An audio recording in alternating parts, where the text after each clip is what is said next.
Turn reality into virtual. With Malaysia's first ever E1 Championship.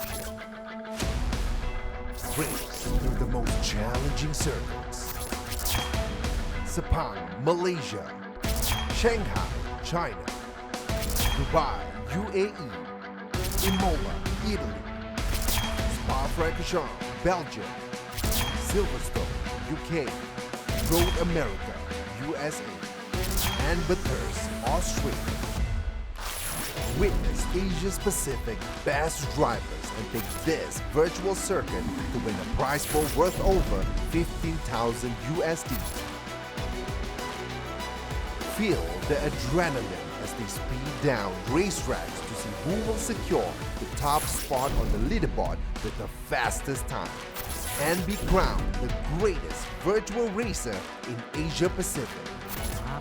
Ladies and gentlemen, start your engine. Let the race begin. May the best driver wins.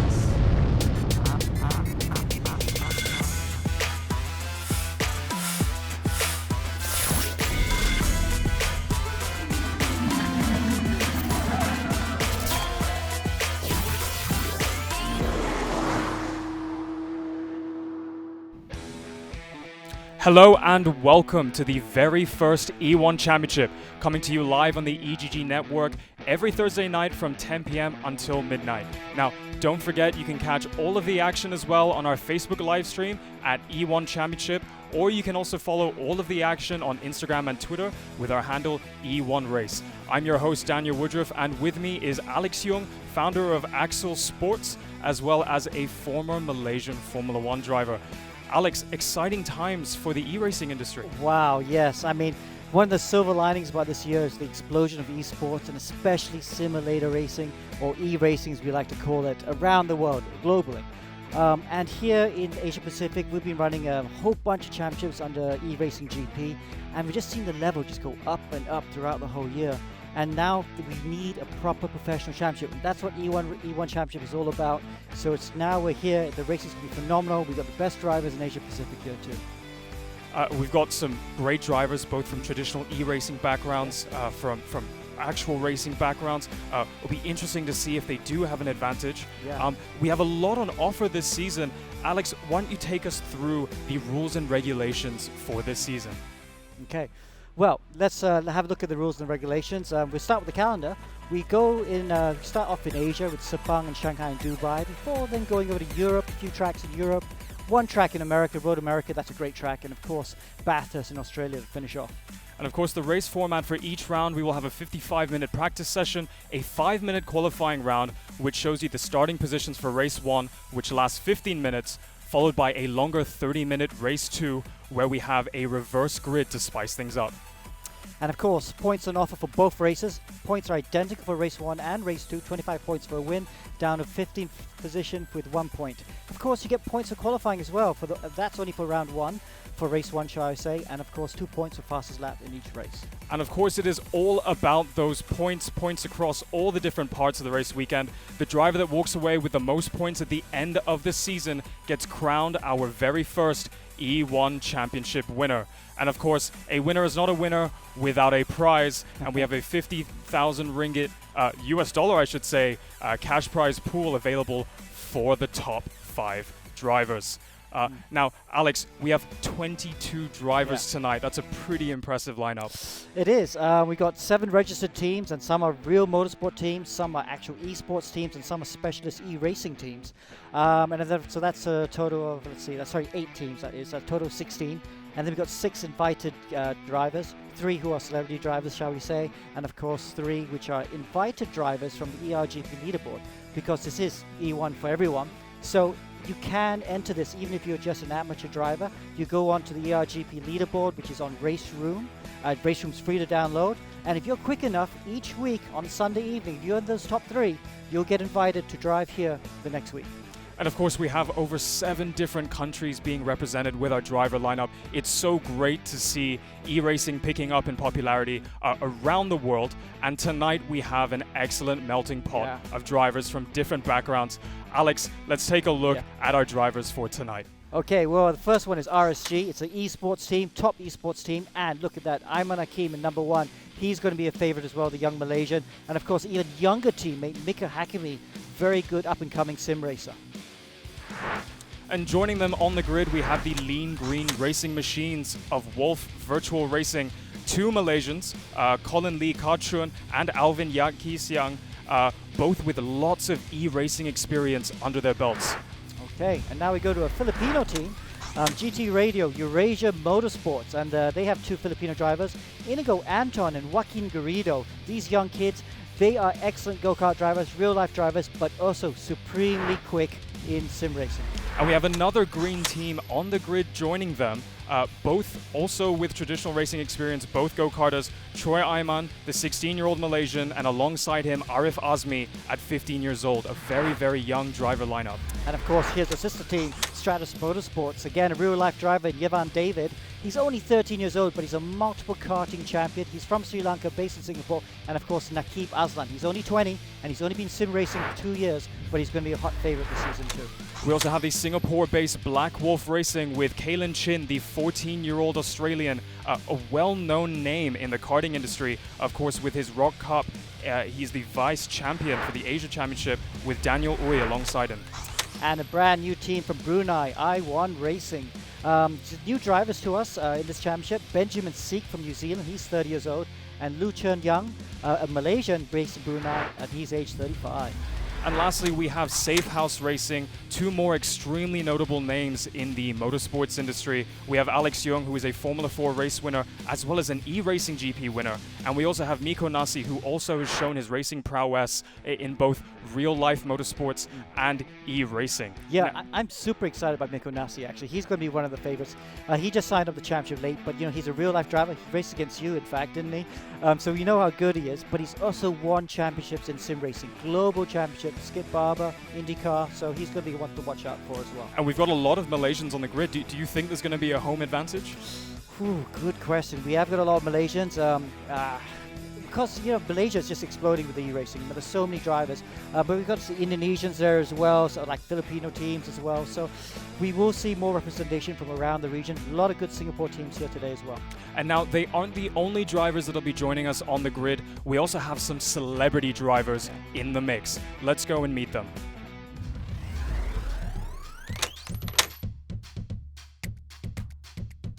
My name is Ivan Bantagiato. I'm from Italy and I've lived in Australia now for 23 years. I've been racing go-karts since I was the age of 15 years old. So yeah, huge thank you to everyone at E1 Championship because it's a great pleasure to be racing with you and to be a part of this fantastic first season of this championship. One of my favorite tracks ever, Sepang. You know, it's an amazing circuit. We've seen over the years in MotoGP, we've seen some amazing racing happen there and lots of really great memories. It's going to be really fun. It's going to be really challenging. I am really looking forward to the challenge, and there are some fantastic drivers that I'm already aware of. Good luck. That's all I can say.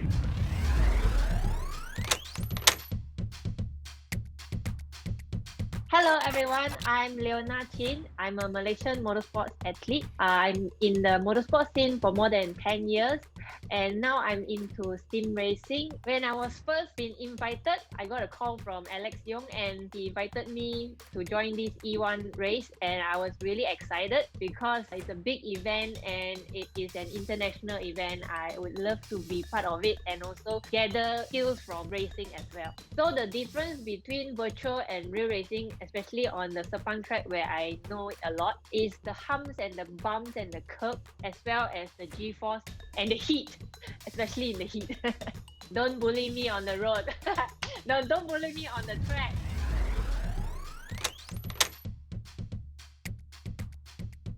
Hi everybody, my name is Willen. So I'm a automotive YouTuber. Anything about engine lah. I also like a bit gila for that lah. That day I was quite busy, but suddenly I got a lot message keep coming in, Suddenly ding, suppliers lah, this and that, customer lah.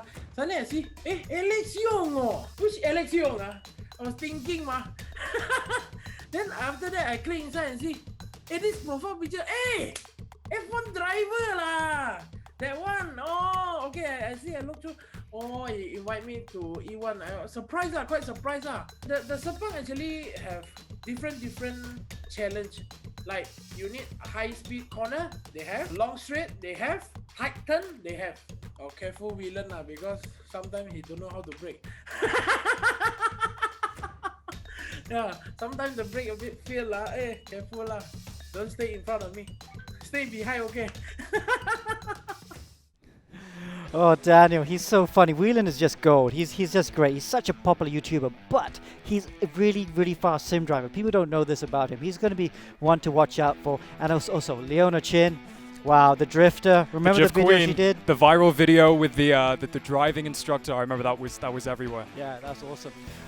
Of course, we don't just have these celebrity drivers with us as well, and it's interesting to note that they all do have racing backgrounds, so that's going to make the racing a little bit more interesting. But Alex, we also have some ERGP drivers joining us today as well. Yeah, so at the top of the show, we mentioned about these ERacing GP drivers. These are just normal drivers who qualify on the ERGP leaderboard, which they do on the RaceRoom game. And if they're quick enough, so every Sunday night the leaderboard's closed. We pick the 3 fastest drivers, and they qualify for the next round 4 days later on a Thursday.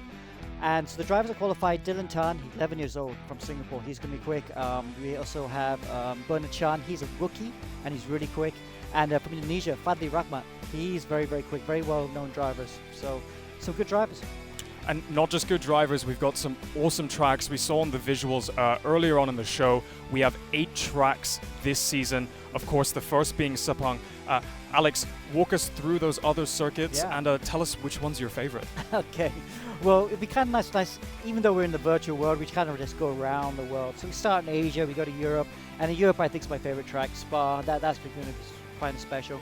Then obviously go to America and then finish in Australia. Of course.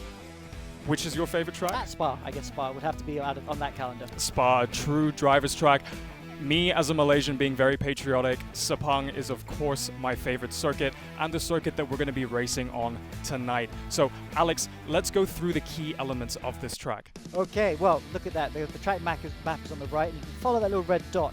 You can see it going around the track, now going through turn 4, turn 5 and 6, which is extremely fast. Like we were saying, it's got a mixture of slow corners and fast corners. Turn 9 is very slow. Turn 12 right now is very fast. So it's a really challenging track, 5.5 kilometers. One of my favorite tracks as well. It's a really good fun track to drive. And of course, it's in the Formula RaceRoom X17 car, which is basically the RaceRoom's version of a Formula 1 car. Super quick. Now, this track isn't just hard for the drivers, of course, very physical with the fast corners, but also it's quite tough on the tires. Tell us a bit about the tire degradation. Okay, so the Formula 1 car, right, 750 horsepower. It's the modern day car, because they built this modern day Formula 1 car, the big fat wheels and big downforce, but it's got the V10 engine. So the sound is awesome, 750 horsepower, so you easily light up those rear wheels. So tire wear will be an issue.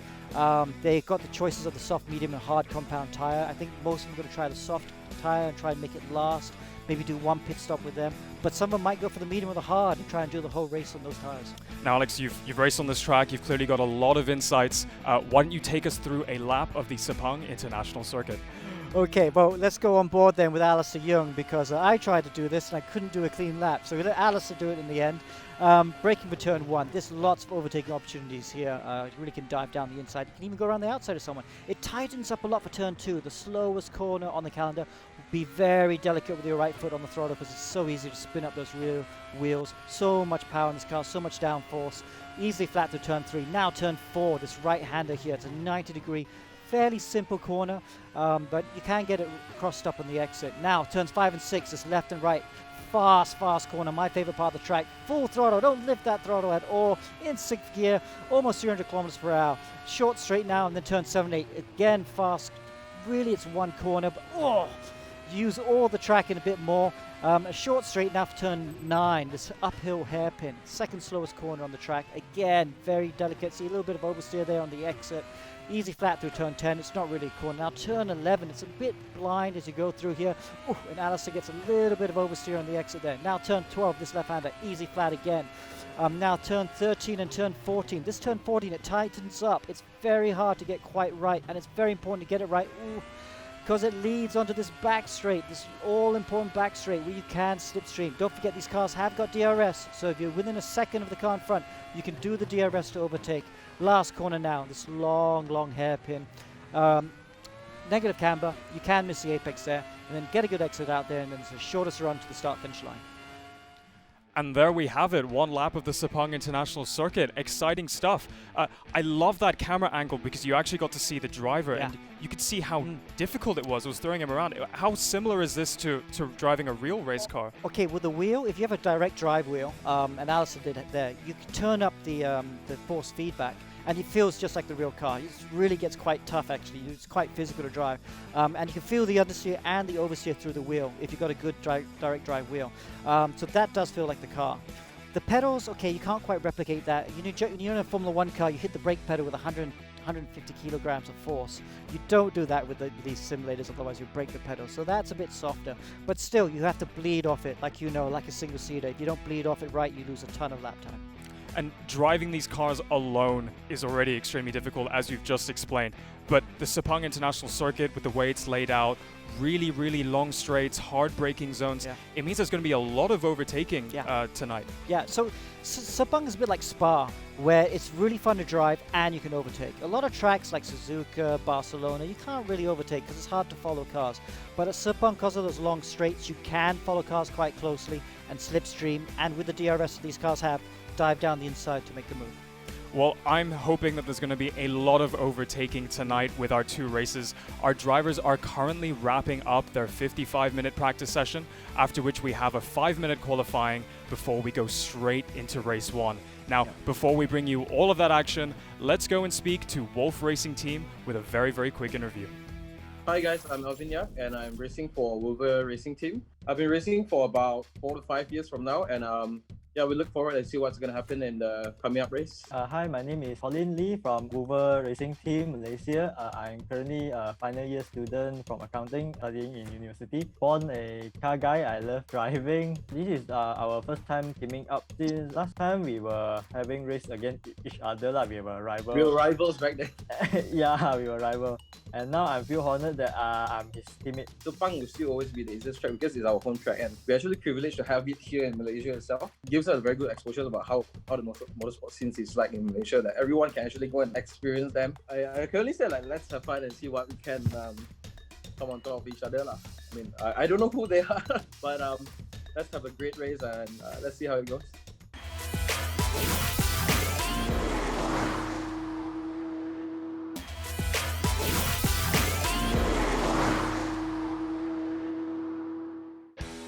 And welcome back to the E1 Championship, where our drivers are kicking off round 1 at the Sepang International Circuit. Now, don't forget you can follow all of the action on our Facebook live stream at E1 Championship, or check us out on Instagram and Twitter with our handle at E1 Race. Now, our drivers are just about wrapping up their 55-minute practice session ahead of the qualifying and race 1. Now, to bring you all of the action, let's hand it over to Alex and Des to take you through more. Thanks very much, Daniel. Yes, Alex has joined me in the commentary box here. We'll be guiding you through the two races today. And Alex, there's a real variety of athletes out there. You've got your regular sim racers, you've got your real race drivers, you've got some individuals who've got here by themes of being a personality. Yeah. It's a good mix. Yeah, it is. We have. The important thing is, of course, the sport. We need the really good drivers, and we got lots of really good drivers here. And of course, we saw some of the drivers that were the celebrity drivers, shall we call it, because they add so much color. While this is still a sport, and it has to be a sport, that has to be a priority, it also has to be entertaining. And we love having those guys on our show as well. Yeah, in the pre-show, I was particularly amused by Whelan Choi. He was smiling, and you're a bit of a hero around these parts, Alex. No, not really. But it's just nice. It's been such a pleasure doing what we've done this year. You know, ERacing GP.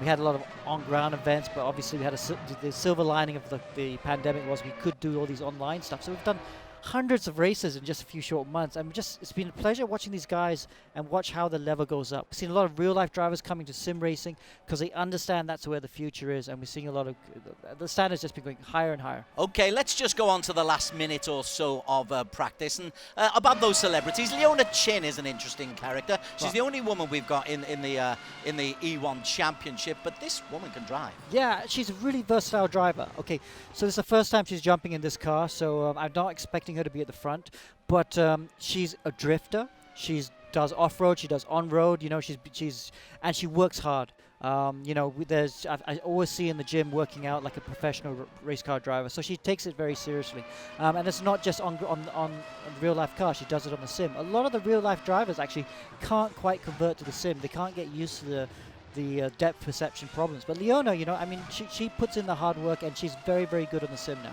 Another of the guys out on the track is a familiar name to you. Your younger boy, Alistair. How good a racer is he? Is he going to be as good as his old man? Well, probably be better, I think, actually, because, you know, he does all the simulator racing. You know, he's won races in Formula 4 in the region. Yeah, so he's new to sim driving, but he's adapting to it quite quickly.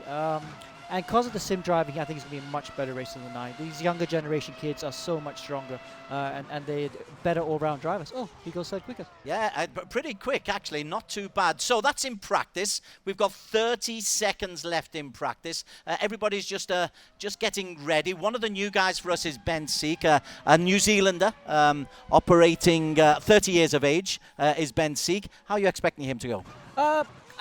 He's one of the drivers that's a bit unknown to me. He's got a good esports, e-racing background, but he's new to RaceRoom. So he's completely new to RaceRoom. So this last week, one of the last entries to sign up. So this last week he's been just pounding around RaceRoom, but there's a lot of little small bits that you have to get familiar with that I think he's still getting the grips with. Yeah, okay, so we're about to go into a qualification period. 5 minutes in qualification, really important because there's 25 points for the winner. If you're on pole, obviously, it helps enormously. Yeah, I mean, you get 5 points for the pole guy, 4 points for second, 3 points for third, 2 points for fourth, 1 point for fifth. So these points add up, and you have to do that because we have to make race 1 a bit more important too, and that's why qualifying is important, because race 2 is a reverse grid, of course. Okay, let's have a look on Inigo Anton, one of the young Filipinos who's coming here now. He's raced pretty well on ERGPC's circuit so far. If I recall, he's pretty strong here at Sepang as well. Yeah. He knows it well, and he was fastest in practice. Yes, he was. So let's watch him now through turn 2. Oh, he misses the apex just a little bit. That won't cost him too much time, provided he was able to get on the throttle nice and early. If missing that apex, he missed the getting on the throttle, then it's going to cost him. Purple in Sector 1, you look at the bottom there, 22.8, that's Sector 1, so he's fastest of all. If it goes green, that's his personal fastest, but if he goes purple, he's the fastest of everyone so far. So easy flat through 5 and 6. This team's been working very hard. Eurasia Motorsports has a big background in motorsports. They've won championships all around the world. They just came back from Le Mans, the real Le Mans, 24 hours where they participated. I think they finished 18th or something. So this is their first sim competition they're doing, and they brought their know-how. They've got data, they've got everything, the driver coaching, and that's why Inigo Anton's looking good, and he's gone purple in Sector 2 as well. Fastest right the way through already, and he's got a good line here, is Inigo Anton. He has surprised us with his pace in the early practice sessions, and even in a rehearsal we had last night, he was pretty quick there. So he's into the penultimate straight. He is fastest so far. There's 3.5 minutes still to go, so there's still time for others to catch up, but Inigo looks, Alex Young, like he is going to set the mark for the others to beat. Yeah, that looks very good. That last sector looked very, very clean. And Inigo, 28.9. There you go. That's a very fast lap. But look at that, Mikko Nassi. Mikko Nassi's just pipped him with a 28.8. Wow. Well, Mikko Nassi was running at the same time. We were focusing on Inigo Anton, but Mikko, well, he's not quite a veteran. He's in his 30s, but he's a cool dude. He's a cool customer, isn't he? Yeah, I mean, he finished runner-up at the last ERGP Global Edition, so we know he's very quick. but he's very quick in all the games. In iRacing, he's won championships on a worldwide scale. So that's how good of a sim racer is. And as we are seeing now on RaceRoom, he's very quick as well. Okay, right. He is fastest at the moment. Ayman Hakim is another who I know you think has got a chance, but he's 2/10 out after Sector 1. Yes. What's going wrong for Ayman Hakim? Okay, so he's a very experienced campaigner on RaceRoom. Oh, he just misses the apex. On RaceRoom, he's won many championships and races. I'm not sure this is, he lost a lot of time. That's messy turn 9 there, so that's going to cost him time. This is not going to get him on the front row at all, but he will be a factor in the race. He's very good with conserving tire wear, and I expect him to come strong in the race. Turn 14, oh, that looks quite nice, but the damage has been done. He's almost half a second down right now on the pole position time of Miko Nasi. You can tell he's normally pretty relaxed when we see him in the bottom right, but there he's looking a little bit stressed, so he won't be there. Dylan Tan is our youngest competitor. Dylan, just 11 years of age, but Nakib Aslan, Alex, you pointed him out. Nakib is just going out for his first lap, 2/10 down on Sector 1. Yeah, so this is running out of time, though. He has to make the lap now. This is a guy that we know is super quick. Here he is coming across the start-finish line. Where does he go up to?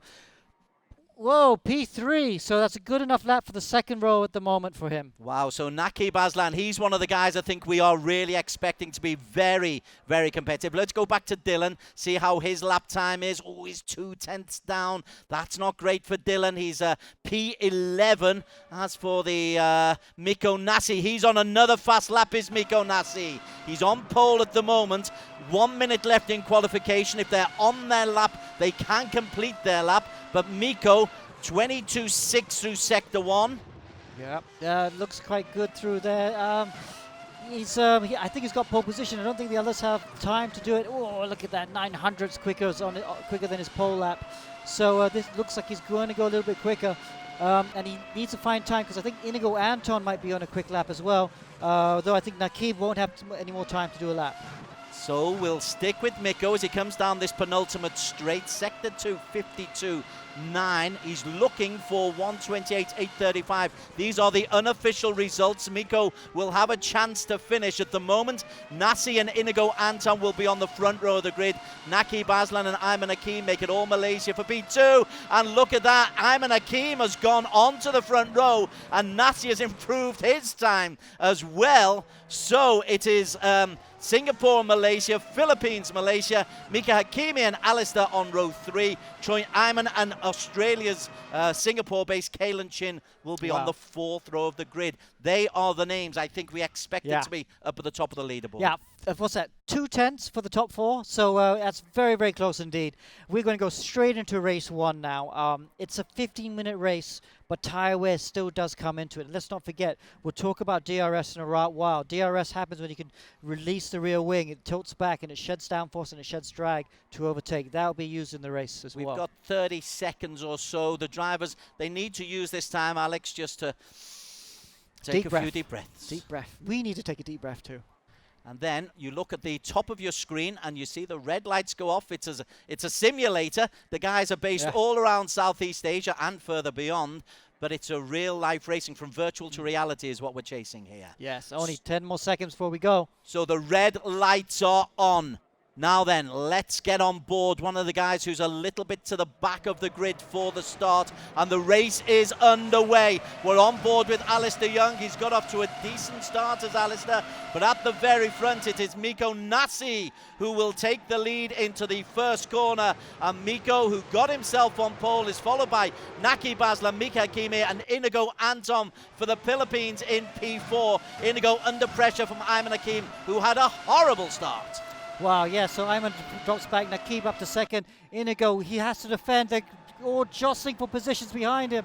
Oh, Alistair Young going around the outside. I think of that of Troy Ayman. It looks like he's got the position made.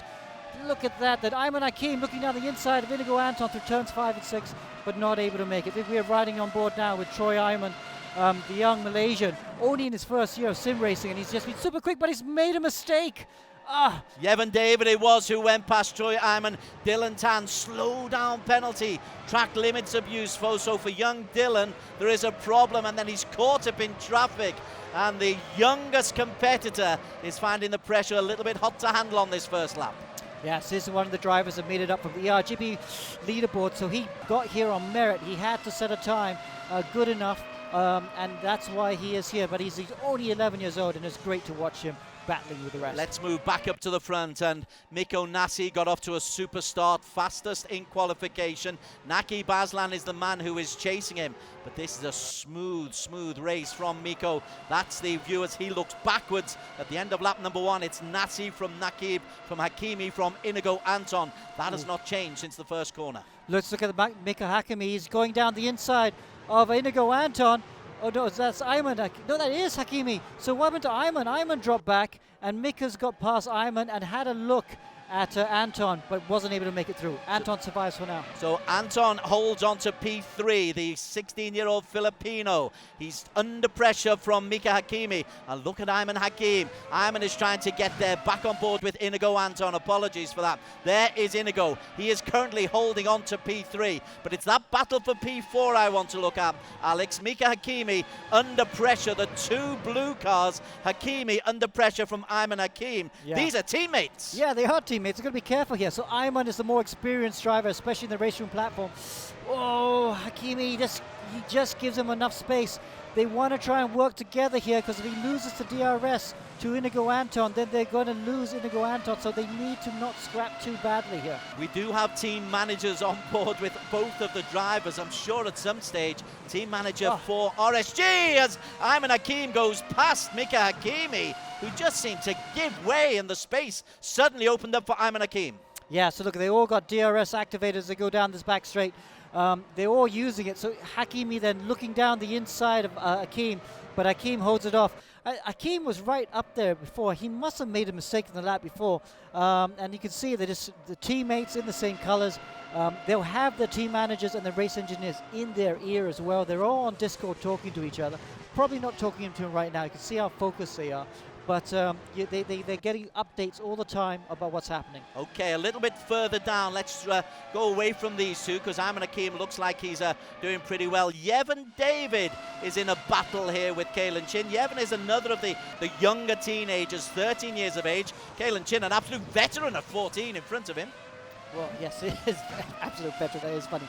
David is a very good karter. He's won multiple championships around the region. He's won races overseas in Australia and done well in Europe as well. So he's one to seriously watch out for the future. I know the family want to get to Formula One day, but you know, this year he's discovered sim racing, and he's come on leaps and bounds in the ERGP races. So there we got Kalen Chin. He's the car just in front. Yevon David is in the lime green Stratos Motorsports, two Stratos teams, Scuderia and Motorsports. This is the battle for P8. Kalen Chin currently in P8. He's always got a smile on his face, Kalen. He loves this sim racing. Oh yeah, he does. He was complaining the other day that he doesn't do any karting at the moment because of COVID-19, but he's been doing a lot of sim driving. He's always smiling. I've seen him do races in this car before on some other servers where he's won races, so we know how quick he can be. I need to take us back to the battle for P3, because Ayman Hakim has got ahead of Inigo Anton, and Anton is under pressure from Mika Hakimi as well. Ayman Hakim for Malaysia. Inigo doesn't take a good line round there, and Mika Hakimi might be able to squeeze through. Good recovery from the Filipino, but he's lost one place, Alex, and looks a little bit rattled as we come to the 1/3 point of the race. 10 minutes to go. Sorry, just had to go there because Nakib was all over the back of Miko Nasi. I thought he was going to dive down the inside for the lead, but chose to just stay there in the end. So Miko Nasi currently in P1. That's the view of Naki Baslan. Miko Nasi in front of him. You're quite right.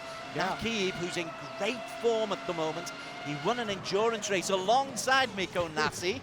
So they're teammates in endurance race. In this sprint race, they are very much gunning after each other. Yeah, so Nakib, you know, he's desperate to try and win this championship. He joined Stratos, one of the first teams to sign up for E1 Championship. So I know he's been practicing it a lot. Safehouse, on the other hand, with Miko Nasi, only decided this week that they were going to enter. So Miko Nasi, I mean, he's always on the sim, so I know how sharp he is, but they haven't had the same preparation as Stratos Motorsport. They're coming down the back straight there, and Nakib wasn't quite close enough onto Miko, who's a canny customer. He'll just get out of the line, but let's see if there's a drag here for Nakib Aslan as he comes down the home straight. As they go into lap number 5, Nasi leads. Nakib, will he try and just nip on the inside? Leaves the braking lane as Miko Nasi closes the gate. Yeah, so Nasi just defended the inside there to let Nakib know that he was going to defend. So Nakib decided not to make a move. Kind of interesting that he's got the DRS. The DRS is open.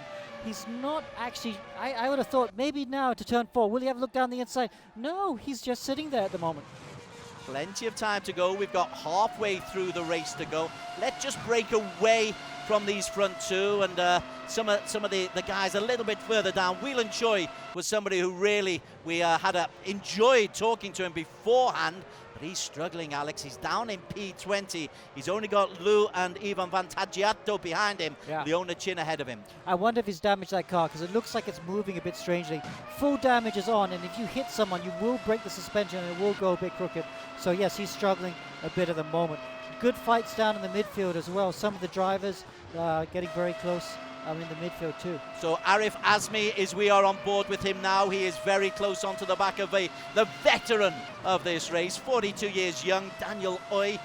He is feeling the pressure. Ooh, he took a wrong line there, and Arif, so a teenager against a 42-year-old, and Arif goes on the inside as they come up the hill. That is beautifully done by Arif Azmi. Poor old Daniel Oy just left too much gap, and that means that Arif, well, he's out of the points. He's in P16. Right then, up to P5, where Inigo Anton is lost. He's got the DRS on, but he's lost the position, and Mika Hakimi has gone past him. So he was in 3rd place a lap and a half ago, drops down to P5. Yeah, so not going well, not going to plan for Inigo Anton. We know how quick he is around here, and he qualified 2nd just now, but just not having the race pace at the moment, strangely enough. So now Mika, let's see if he can leave Anton here, maybe get out the gap and maybe join to that battle for the lead at the top 3. Very stern expression on Mika Hakimi's face. He's normally got a smile on when he's away from the track, but there, full concentration, accelerates away. Now he's losing a little bit of ground up front, right up the very top. Nakib Aslan once again is still keeping the pressure on Miko Nasi. Nasi has been leading from the very, very first because he was in pole position, but he is feeling the pressure from Nakib, Alex Young. Yeah, so I don't know how long he can keep this pressure up, because the pressure has been relentless. Ooh, Nakib runs just a little bit wide there. I'm not sure that was intentional. Look, you can see the rear wing is open. He's got the DRS going. So Miko Nasi trying to get out of the slipstream, but Nakib's not quite close enough at the moment, and he has to watch out because Ayman Hakim is closing the gap in 3rd position. That's a great call that you've just made there. We're looking at 1 and 2, but in P3, that's the man who is close into the men in P1 and 2. So it is Singapore via Finland, Malaysia. And look at this, Ayman Hakim, who was in P5 at one stage, really is now on the tail of Miko Nasi and Nakib Aslan. And he was quick during the week, Alex, was Ayman Hakim. Yeah, very quick. We saw great stunning pace when he was in the practice server yesterday. A lot of the drivers, I know they were sandbagging in the practice server yesterday, so it's not quite good indicator for form, but Ayman was very impressive on his long runs, and we saw him in the practice earlier on. It was very impressive. He qualified 2nd, and he had a messy first few laps and he dropped back to 5th, but he's done a fantastic job to keep calm, just recover, not abuse the tires, because tire wear is an issue even though it's a 15-minute race. And look, the DRS just turned on, the rear wing moved back. Oh, he looks down the inside. Whoa, thought about it, decided to pull out. 5 minutes to go. We are 2/3 of the way through this sprint race. So many overtaking maneuvers have already taken part. The lead is held by Miko Nasi, but he's got Nakib Aslan and Ayman Hakim in close proximity. Behind them, Hakimi 4, Inigo Anton 5. We've hardly mentioned him, but Alistair's having a good race in P6, high up in the points. But Nasi, he's been leading, but how cool. Little scratch of the chin as he comes down the back straight. Oh, cool as a cucumber, Miko Nasi. Like all the Finnish drivers. Very, very good. Okay, but look at this. Oh, Nakib's so close here. I wonder if he's going to have a go. Another Nasi's trying to break the slipstream.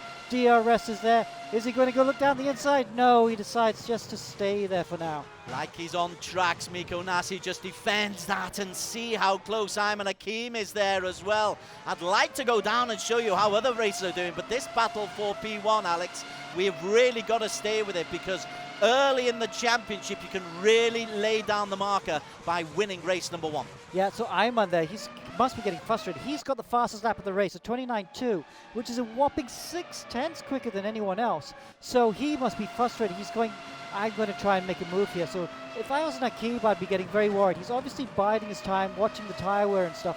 But if he doesn't make a move on on Miko Nasi, Ayman's going to make a move on, there we go, down the inside. Ayman Hakim up to second, well done. Oh, but Nakib takes it back, he runs wide.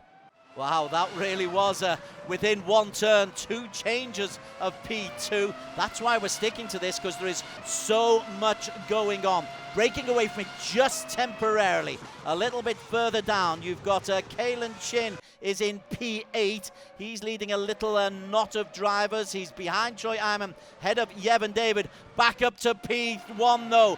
Arif has got a drive through penalty. Ayman Hakim tries to go on the inside round the hairpin. Ayman, there's contact with Nakib. Nakib accelerates away. 3 minutes to go. Ayman, oh, there's an expletive deleted in the corner there. Wow, so they gave each other just room, but they had some contact. And look at that. Oh, Ayman must have a puncture.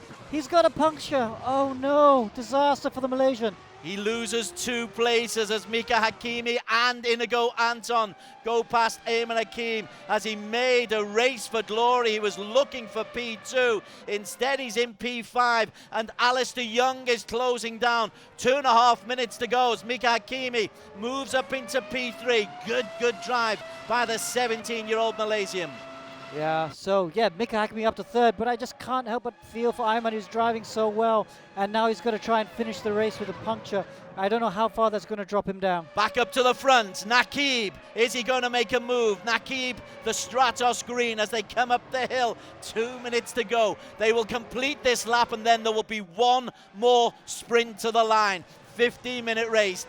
Nasi still leads. Nakib Aslan, though, has been on his tailgate right the way through from the very first corner. Yeah, so this is where he's got to do it. He's got to try and do it now. Oh, as he comes across the, down the back straight again. Does he want to overtake? I think he wants to overtake on the next straight, because then he'll have DRS for the rest of the lap. Whereas this could be a strategic call. Let's see how they go as they exit this last corner. Watch Miko slow down as well. Neither wants to be in the lead. Miko, I'm afraid though, fella, you're going to be in the lead. You've got to hold off. This will be the last lap. 1:18 on the clock as Nakib makes a move on the outside. Nasi defends once again. Nakib accelerates. Nasi defends. Nakib, contact between the two. Nakib Aslan spins off. Miko Nasi is able to hold on to P1. Hakimi into 2. Anton into P3. Disaster for Nakib Aslan, who loses P4 to Alistair Young. Wow. Battle for the lead. That was not a smart move. That turn 2, I don't know why he didn't try and do the overtake earlier on. He had opportunities into the last corner. I know he wanted to save for the last lap, but turn 2 is a high-risk move. And in the end, he's thrown it all the way. The Malaysian down in 5th position. That's a whole load of points he's going to miss now. Oh! Better not get careless now. He would end up damaging the car and going even further back. Look at Mika Hakimi though. He is the one now putting pressure on Miko Nasi. Miko Nasi has been leading from the very first corner, but under pressure in just about every part of the race. And Hakimi wants this one. Hakimi in P2. Nasi, we had a quick glimpse of him, has got to defend. Penultimate straight. They go down here. It is a race for the line. It will be the end of the race. Hakimi makes a move, goes on the outside. Nasi defends. Nasi is in the lead. Inigo Anton goes through into P2. As they come through, it's going to be Miko Nasi. Inigo Anton ahead of Mika Hakimi for 1, 2, and 3. Alistair Young will come through in P4. Hakimi holds his head in his hands because he cannot believe he has lost in. Nasi Well, it's start to finish. He's been in the lead, but he has been under pressure for the full 15 minutes. I don't know what to say, Jazz. That was an exciting race. My heart was in my mouth. I mean, that was fantastic. Miko, I think he must have picked up damage with that incident with Nakim on that last lap because he was so slow. Maybe he broke his suspension or something. But Mika, I thought he was going to make the move. I don't know why he didn't have DRS. He must not have had DRS on that last lap. And that allowed Anton to get the run onto him on the very last corner. But this is the man. Miko Nasi holds up for the win. The first ever E1 Championship win. We are waiting for the official results as Miko, he turns off everything. Nakib Aslan, well, he will be frustrated as anything because he was going for it and then lost it. Ayman Hakim, he got a puncture. That's what E-racing's all about. You can't do that in real racing, can you? You can't be that competitive in the last couple of laps. Well, yeah, you can actually. I mean, these are all real races through and through. Whether you're a sim racer or a real life racer, it's all about trying to get that last. And if you got a chance to send it the last corner, you will always send it. These race car drivers, they don't think about risks or rewards at that point. It's all about trying to get the win. But yes, ignore the leaderboard on the left. We'll wait for the confirmation of the final results. Yes, Miko Nasi is not at the top now because he's just exited the game. I think waiting for race 2. But wow, we'll be back in a while. But that was so exciting. It certainly was. Inigo Anton deserves so much praise. We're looking at him now. It's number 1. He didn't come first, but he's put in a quick lap time. Who put the fastest lap time? I think it was Inigo Anton, a 1:31, was it? No, or it best was lap, a 1:30. Ayman Hakim. Okay, Miko Nasi gets the win. Ayman Hakim, fastest lap, but a puncture means that he finished way, way down, Ayman Hakim. Second, Inigo Anton, 20 points for the Filipino. Mika Hakimi, he'll be devastated only to pick up 16. Good 13 points for Alistair. Nakib Aslan, well, he was looking for the lead. Has to be happy with P5. And completing the top 6 is Choi Ayman from Malaysia, from the Scuderia Stratos team. Whoa. Whoa. Okay. Breathe. Now, race 2 is a reverse grid. But I just have to say, we just rolled a dice, Daniel and I, and it's the top 15 get reversed. So that means Ayman Hakim will be on pole for race 2. Okay, race 2 will be coming up in about 15 minutes' time. Let's head you back to Daniel. Well, guys, what an exciting opening race for the E1 Championship here at Sepang with battles all the way up and down the order. I'm sure that we're going to see even more action for race 2. Now, don't forget that you can catch all of the racing live on our Facebook live stream at E1 Championship, or check us out on Instagram and Twitter with our handle at E1 Race. Now, up next, we will have the highlights from race 1 as well as some interviews with our drivers right after this break.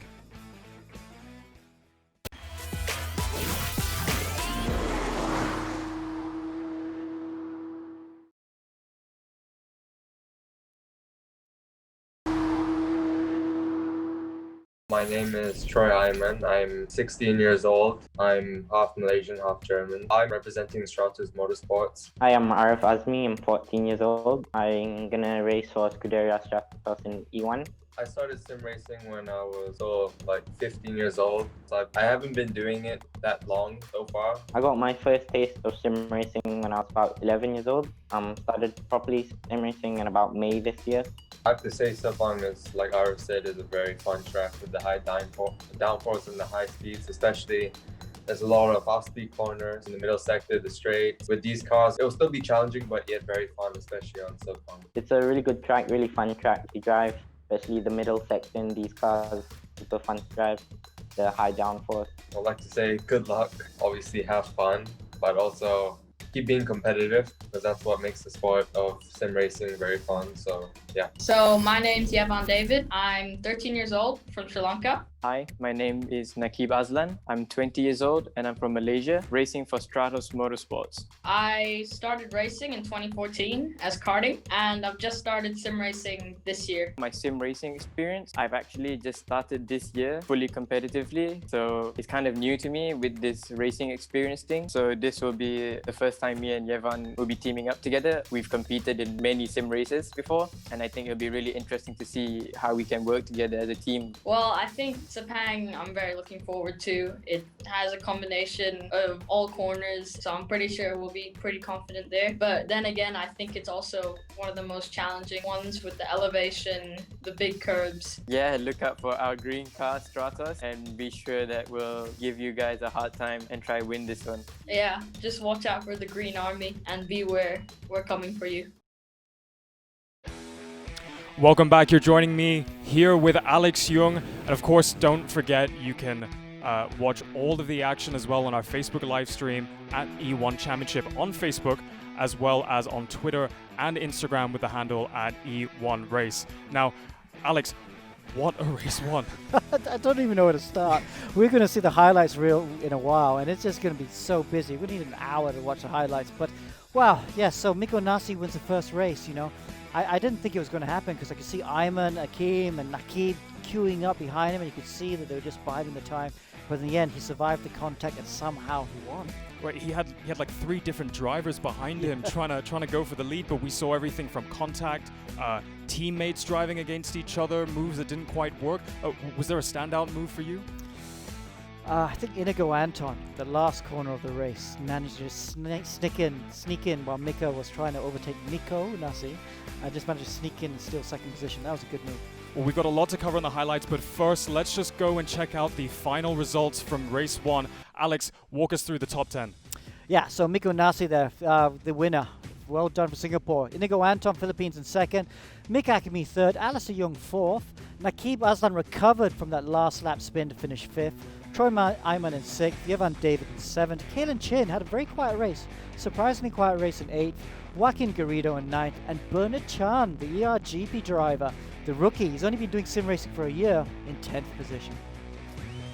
Well, let's see if the top 10 maintains for race 2. I think we're going to see quite a lot of change-ups. Now, up next, let's go check the highlights from race 1. Okay, so here was the start. You can see Miko Nasi there on the left, but we rode with Alistair Young. Poor start. Yeah, didn't get the start he wanted. He was saying that they're getting good starts. Bit of contact on the left. Yeah, bit of contact on the left. Miko Nasi there, making it safe. So then Ayman slots in a third position, and you think that'd be okay, but then he drops back, has to re-overtake Inigo Anton, and to get back to the third. Since Inigo Anton defending third position very well. Later on, Akeem would make it through, but yeah, then this, you're talking about the teammates battle. Mika Hakimi and Akeem. The contact here, though, if I was a team manager, I'd be going nuts at this point, because it would have been so easy for Mika to have lost his wing, and then he made a mistake further in the lap, allowing Ayman Akeem through. Then he was very crafty, got up to the top 3, disposed of Anton quite well. Then here, trying to do the switchback against Nakib. That was fair, you know. He should have given that. I think I'm going to put that in Akeem's fault, because Nakib gave him the space. He just tried to get on the throttle too early, touched him, and then broke something at the car. Look at this. He's just backing right off. I think it was a puncture or something. And luckily, there's only 2 laps to go, so he managed to limp home in 15th position. And he'll be favourite to win the reverse grid race. Of course, we have full damage on throughout this entire championship. And we can see here Nakib Aslan trying to make that move into turn 2. Unfortunately, doesn't quite work out for him. Of course, we see this a lot in real life as well at the Sepang circuit. Such a tight corner. That's bound to happen more than half of the time. Yeah, and this is the exciting thing, wasn't it? Last corner, going to the last corner, the last lap of the race. Mick Ackerman, he didn't have the DRS, otherwise I think he would have made the move. But you see Anton behind him in the red and white car, he had the DRS, and had that contact there, Mick Hakimi. I'm surprised they didn't protest that, because that would have been on the edge, I feel. But yes, Miko Nasi just able to hold it to the line with Anton in second and Hakimi in third. Of course, Miko with faster drivers behind him throughout the entire race, but I think there's something in the water in Finland, because all these Finn drivers are always so calm, cool, and collected. But let's go and talk to some of our drivers in the top 3. We have Miko Nasi, who finished first. So, Miko, can you hear us? We're talking to you. What can I say? Congrats on that first race. I know you don't have your earpieces on. I'm hoping you can hear us, but come on, talk us through it. Hey, Alex. Yeah, thanks. Thanks a lot. That was intense. So, first, massive thanks to Wei Liang and Paul for calling me up. Only found out on Tuesday that I'll be racing, so we did some feverish testing with Alistair Young, and I don't think we were expecting pole or the win, but so I was super nervous when I did get pole and was leading the race. So super, yeah, my feet from shaking around that much. Were you going easy? Looked like you were trying to conserve tires in the middle part of the race? No. I was pushing like crazy. Wow. So, Inigo, where do you think you can find more time? I don't know. Apparently, everyone else was on different tires, and we didn't even test them. So we might be in trouble for the next race. Okay. Well, good luck, Miko. Fantastic job. We'll speak to you later, hopefully. Yep. And up next, we have Inigo Anton as well, someone that capitalized from all of the different accidents and shuffles in the top three. Yeah. The Filipino putting in an impressive performance this entire weekend. Yeah. Well, hopefully we get a chance to speak to him. I mean, he's only 16 years old. Anton, Inigo, there you are. Wow, congrats. What a race. Talk us through it. Thank you. It was pretty nerve-wracking. You know, I've been waiting to actually just start and race. It was like so nervous, and no, I was happy that in qualifying I was able to start third.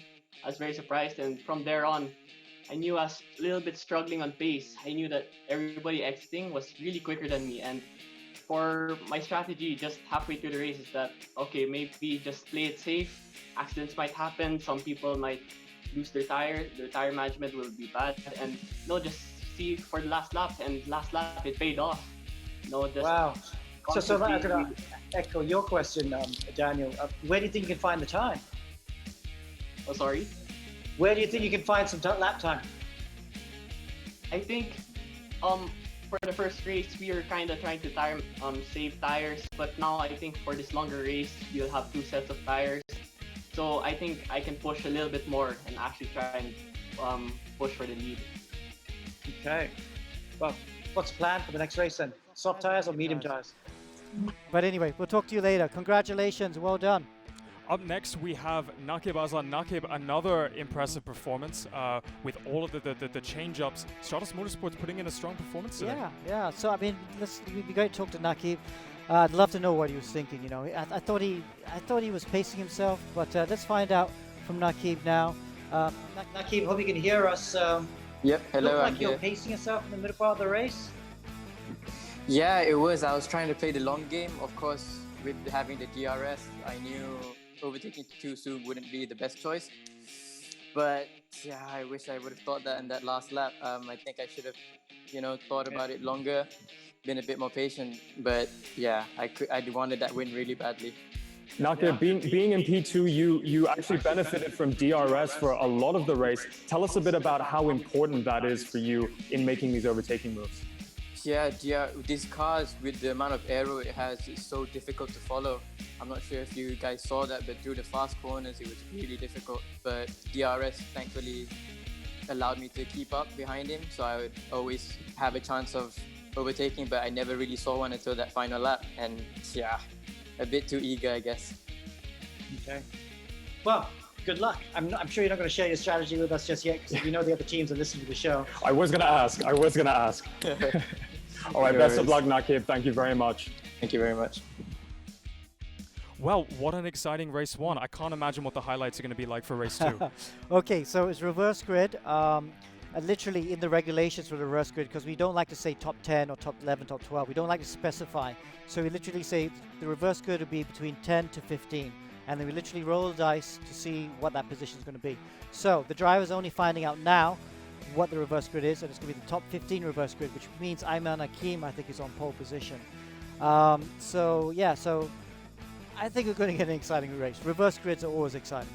And it's not just the reverse grid. Of course, it's also a 30-minute race, so a lot longer. Yes. We have strategy coming into play with pit stops. Yeah. So that's where the team's going to come into play here, really, because it's not mandatory to do a pit stop, but as far as I've seen, no one can make one set of tires last the whole race. So I think most people are going to go for the soft tire and try and do one pit stop.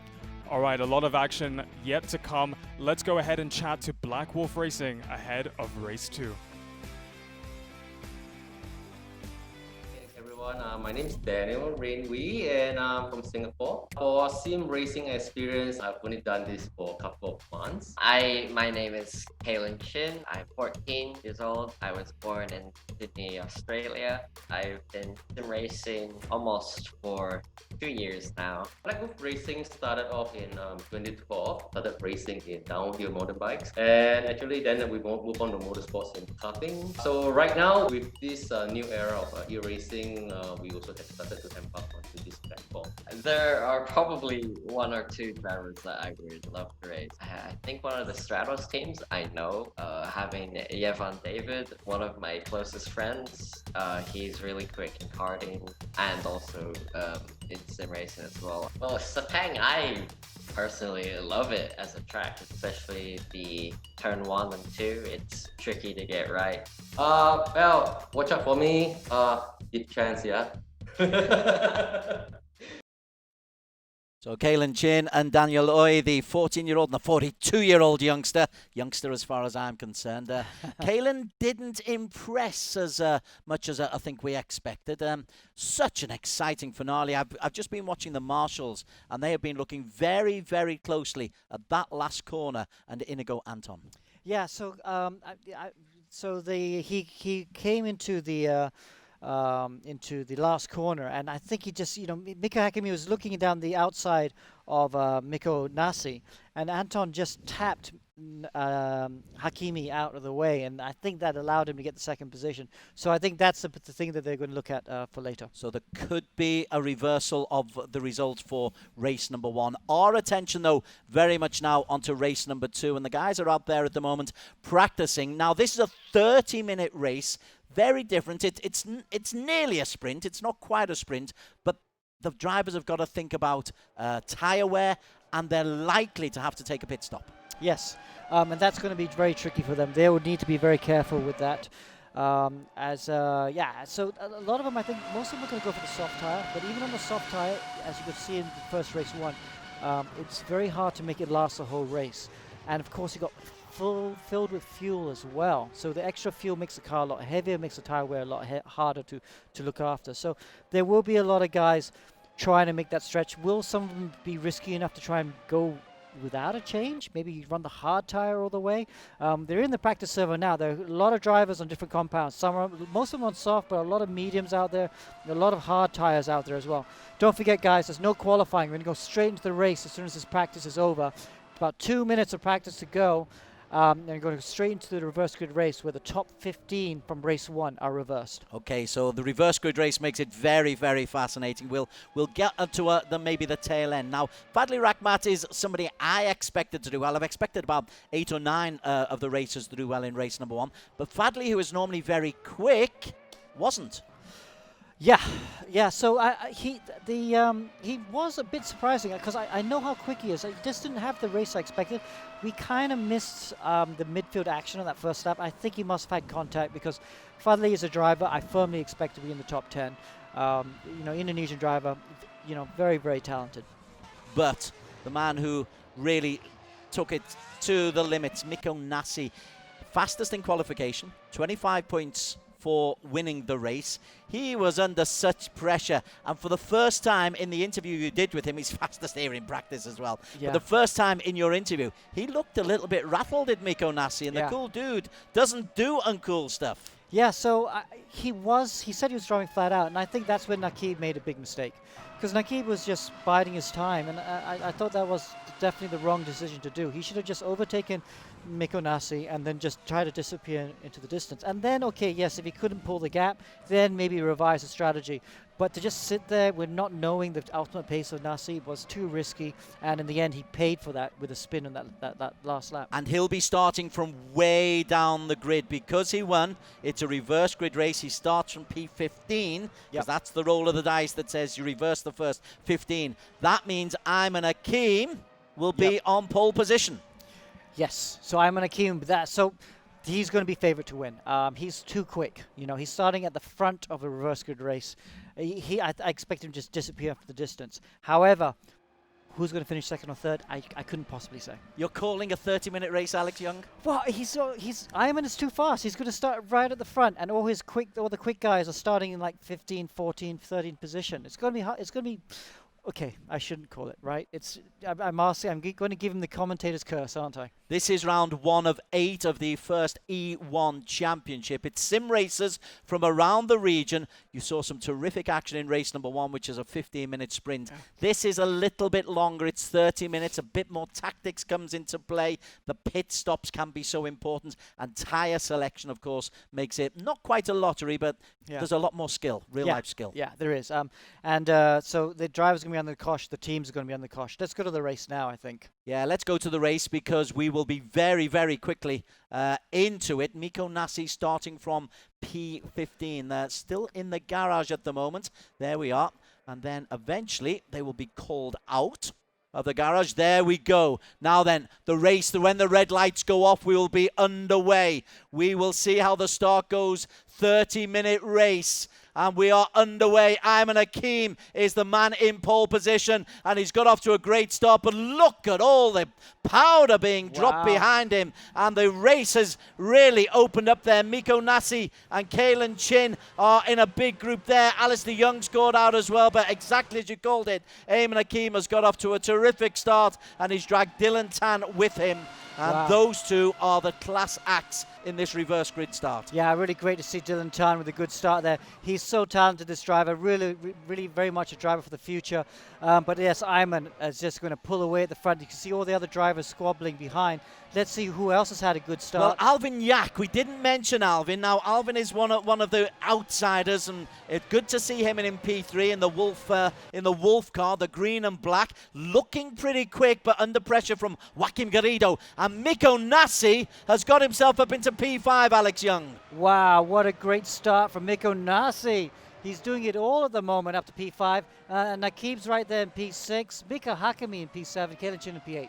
So Miko Nasi, that's what he's got. Alistair Young, a slow down penalty. Track limits abuse. He's done that before. Yeah, he's done that a few times, hasn't he? And there he goes, Miko Nasi down the inside. Nicely done into the penultimate corner. So P4 for Miko Nasi. Alvin Yak, big shout out for Alvin Yak, holding on to P3 at the moment. Long way to go. But that's Dylan Tan who he's got in his sights, and Alvin from the Wolf team, in the 26-year-old. We're not used to seeing him. Let's see how he's coping with the sim. Okay, so there he is going down to turn 1. Wow, who's that? Oh, he's made a mistake and he's allowing Miko Nasi to come back down the inside. Will Alvin try and defend the position? Yeah, he will. And there's contact. Dylan Tan is taken out.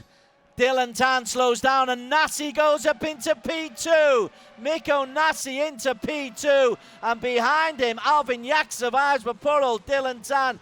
Oh, he's under pressure, Dylan, from Joaquim Garrido. Garrido, the Filipino, tries to get through. Dylan Tan under immense pressure and will have taken some damage, Alex. Yeah, so Nasi just benefited from that touch. And yes, Dylan looks okay at the moment. I don't think he's struggling too bad. Seems to be everything going straight at the moment. So hopefully he'll be able to continue. But out at the front, I've just moved away from Dylan and Alvin Yak. Apologies to the race directors there. Ayman Hakim, you called it early. He's got a 5.3 second lead from Miko Nasi. He got off to a great start, and that is the look of a determined racer. Yes, look at that. He's very focused. That's just what he wanted. He wanted a good start, and he wanted the others to squabble behind him. What he didn't want, though, is he didn't want the squabbling to result with Miko Nasi coming up to P2, because he's got a very fast car behind him.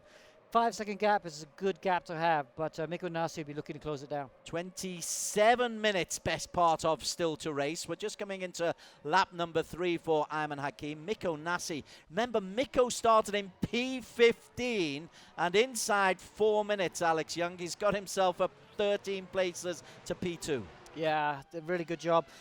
So he's up to P2, so we'll come back to him in a while. Let's see what he does. The middle part of the race will be very interesting. Right, Nakib Aslan, there's a scrap and a half going on here. Nakib, Kaelan Chin and Mika Hakimi. Nakib in P8, disappointed to finish in 5th. Goes past Kaelan Chin. Kaelan battles back. Kalen contact once again. Now then, the tyre wears, the white wall tyres for Naqib Aslan No, suggest he's on the hard tyre. Yeah. He decided to go with the hard tyre. That could be a no-stop strategy, perhaps. That could be a no-stop strategy, but that's seriously very, very risky in my opinion. Ahead of him, look at this, Mika Hakimi squeezed out of P3, contact between Mika Hakimi and Dylan Tan.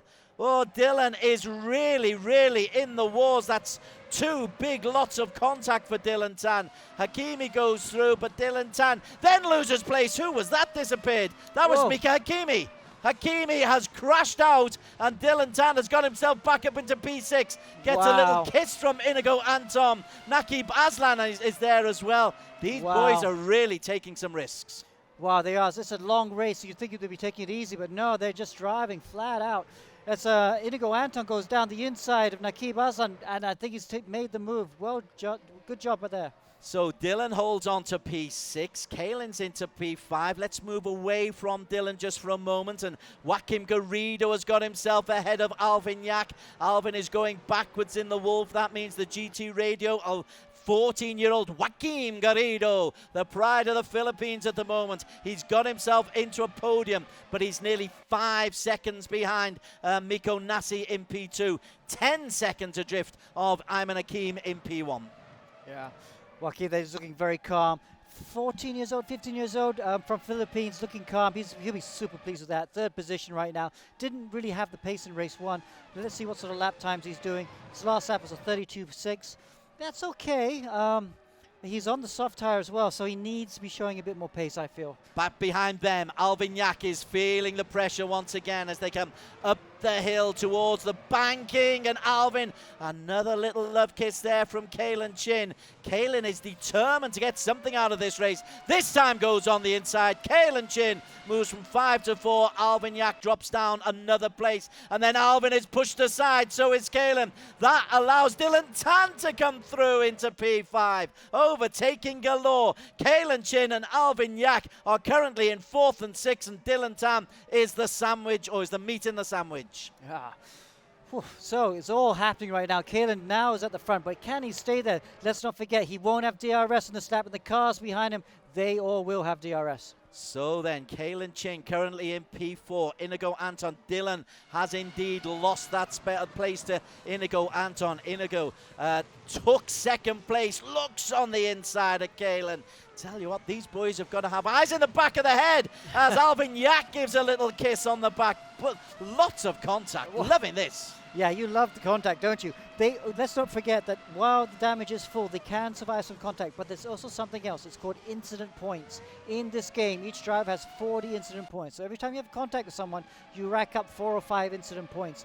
So if you go over the 40 points, you will be disqualified from the race. So I think for these drivers, they need to settle down a bit because they run the risk of going over the 40 points. Inigo Anton is in the white car, the GT radial car. He's closing in on Kalen Chin, and Dylan Tan, of course, is looking determined. You can see his age there, the innocence of youth of Dylan Tan, but I tell you what, give him an inch and he will take a mile from you. Let's move into P4. Kalen Chin, he's got Anton right up on his tail. I'm ignoring the front three at the moment, Alex. We'll come back to them, but Ayman Hakim is so far clear of Miko, who's so far clear of Garrido, that those three look like they're going to have to make a catastrophic error to avoid being on the podium. Yeah, I think, those three got all the actions right now. This battle for 4th position. Oh, what's that? Looking around the outside, looking for the switchback, not able to do it right now. Kalen Chin just holds on for 4th position. Wow, look how pensive he is. He's in shot on the left right now. Okay, now the DRS is activated, and Inigo Anton goes down the inside and makes it so easy. So for those that don't know, DRS stands for Drag Reduction System, and it's the rear wing. So if you're within a second of the car in front, and there you go, see the rear wing tilts back. If you're within a second, you get to use the DRS, and that sheds downforce, it sheds drag, and allows you to go about 10, 15 k's faster than the car in front, and allows you to make the overtake. Okay, so Inigo Anton has got himself up into P4. We will need to look a little bit further back, though. He got himself a podium, Inigo, did really superbly. Naqib Aslan, he is now the latest to make a move on poor, young, defenseless Dylan Tan. Yeah, so he's on the hard tire. So he's going to try and go the whole race without a pit stop. I'm really questioning whether that's the right decision, but we will see, because his lap times right now in the 32s, it's 2 seconds a lap slower than the guys at the front. So the guys are going to come in, the guys at the front are going to come in, and they might fall behind this battle from after the pit stop, but they're going to have so much more pace over the Stratos cars, and I think they're going to easily overtake them. But let's find out. All the Stratos cars are on the hard tire, so that's the strategy they've gone for. So Nakib Aslan, he's just trying to make a maneuver there on the back of Dylan Tan.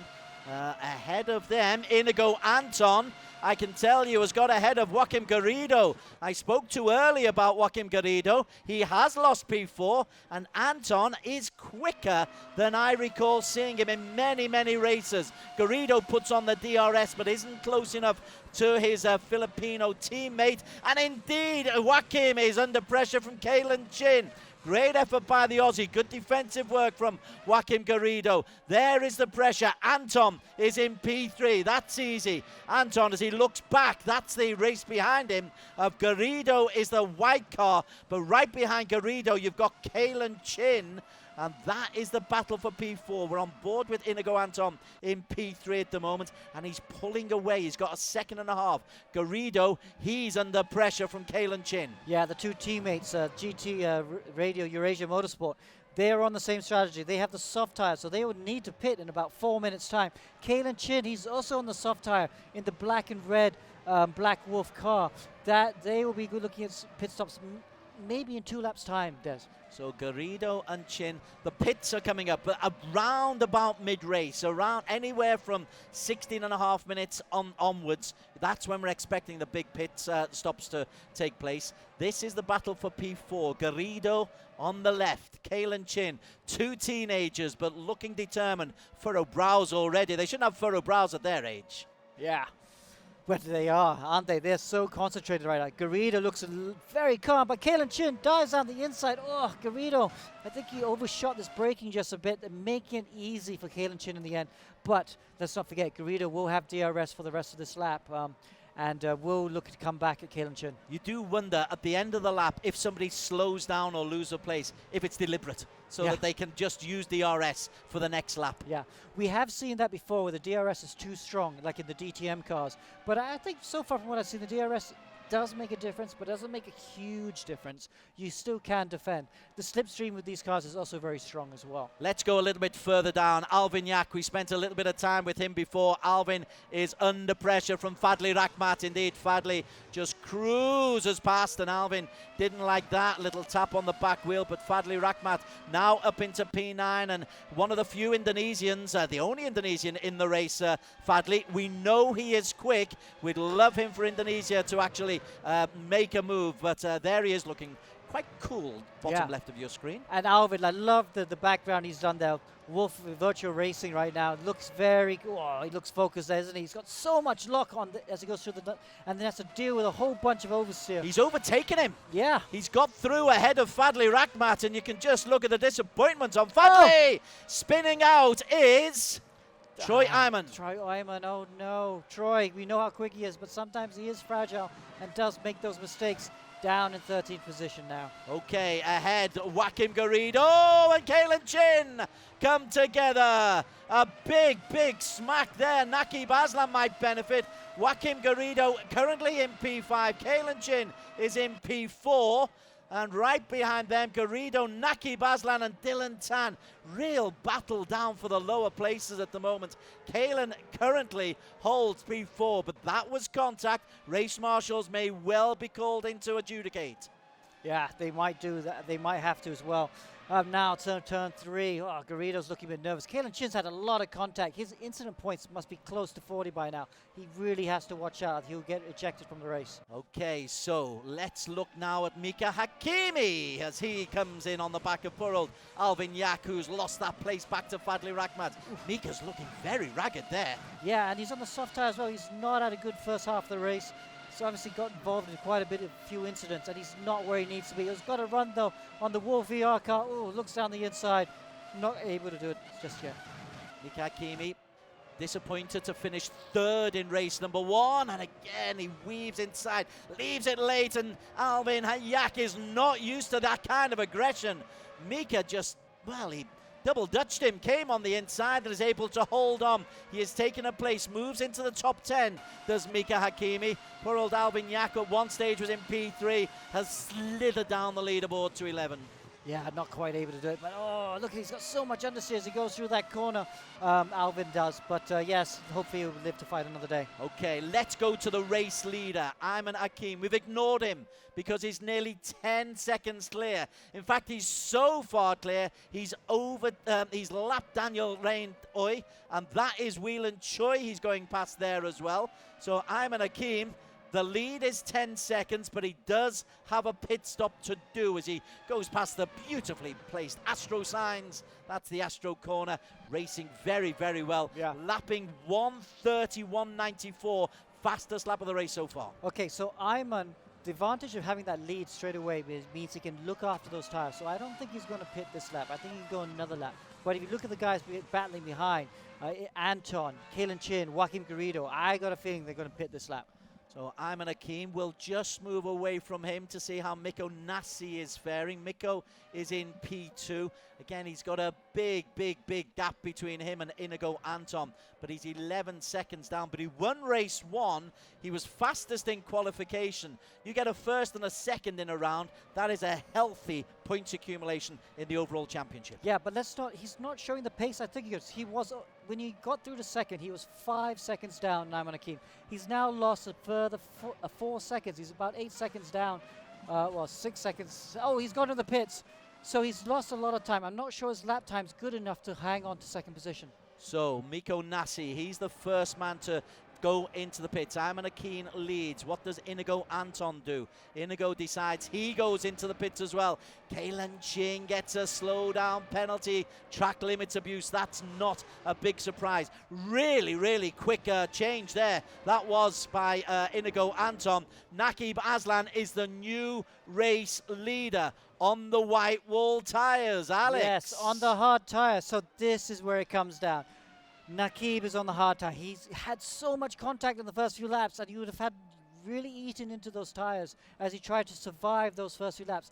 I really have my suspicions whether they can make this tyres last the whole race. So now Ayman Hakim's going to come out of the pit lane. He's 6 seconds down, but Ayman Hakim's going to have fresh soft tyres. He's going to be able to go around the laps about 2-3 seconds a lap quicker than Nakib Aslan, so he's going to close down that gap very quickly indeed. Nakib's best lap time of 1:32.078.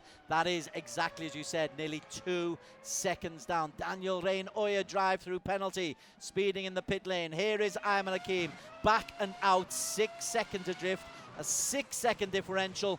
13 minutes to do it. He doesn't need to go hell for leather. He knows he's quick, and so he's just got to make sure he's smooth and reliable so that once he comes down to the final 5 minutes, he's got Nakib in his sights. Yes, that's exactly it. Ayman doesn't need to do anything silly there. And Ayman's very good with communication. So Ayman, I know, has an engineer who's in his ears and will be telling him this information. He's very experienced. He won't make this mistake, I feel. I don't think he'll panic. You can see how tense he looks. He's a driver that has tensed up before in the past and made mistakes.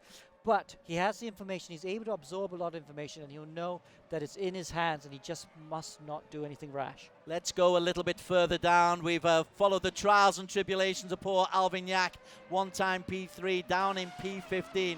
That's the difference between the really good racers and the guys who are just coming in and having their first experience of the race room. See, I've seen Alvin race in GT Sport, and GT Sport is very good indeed.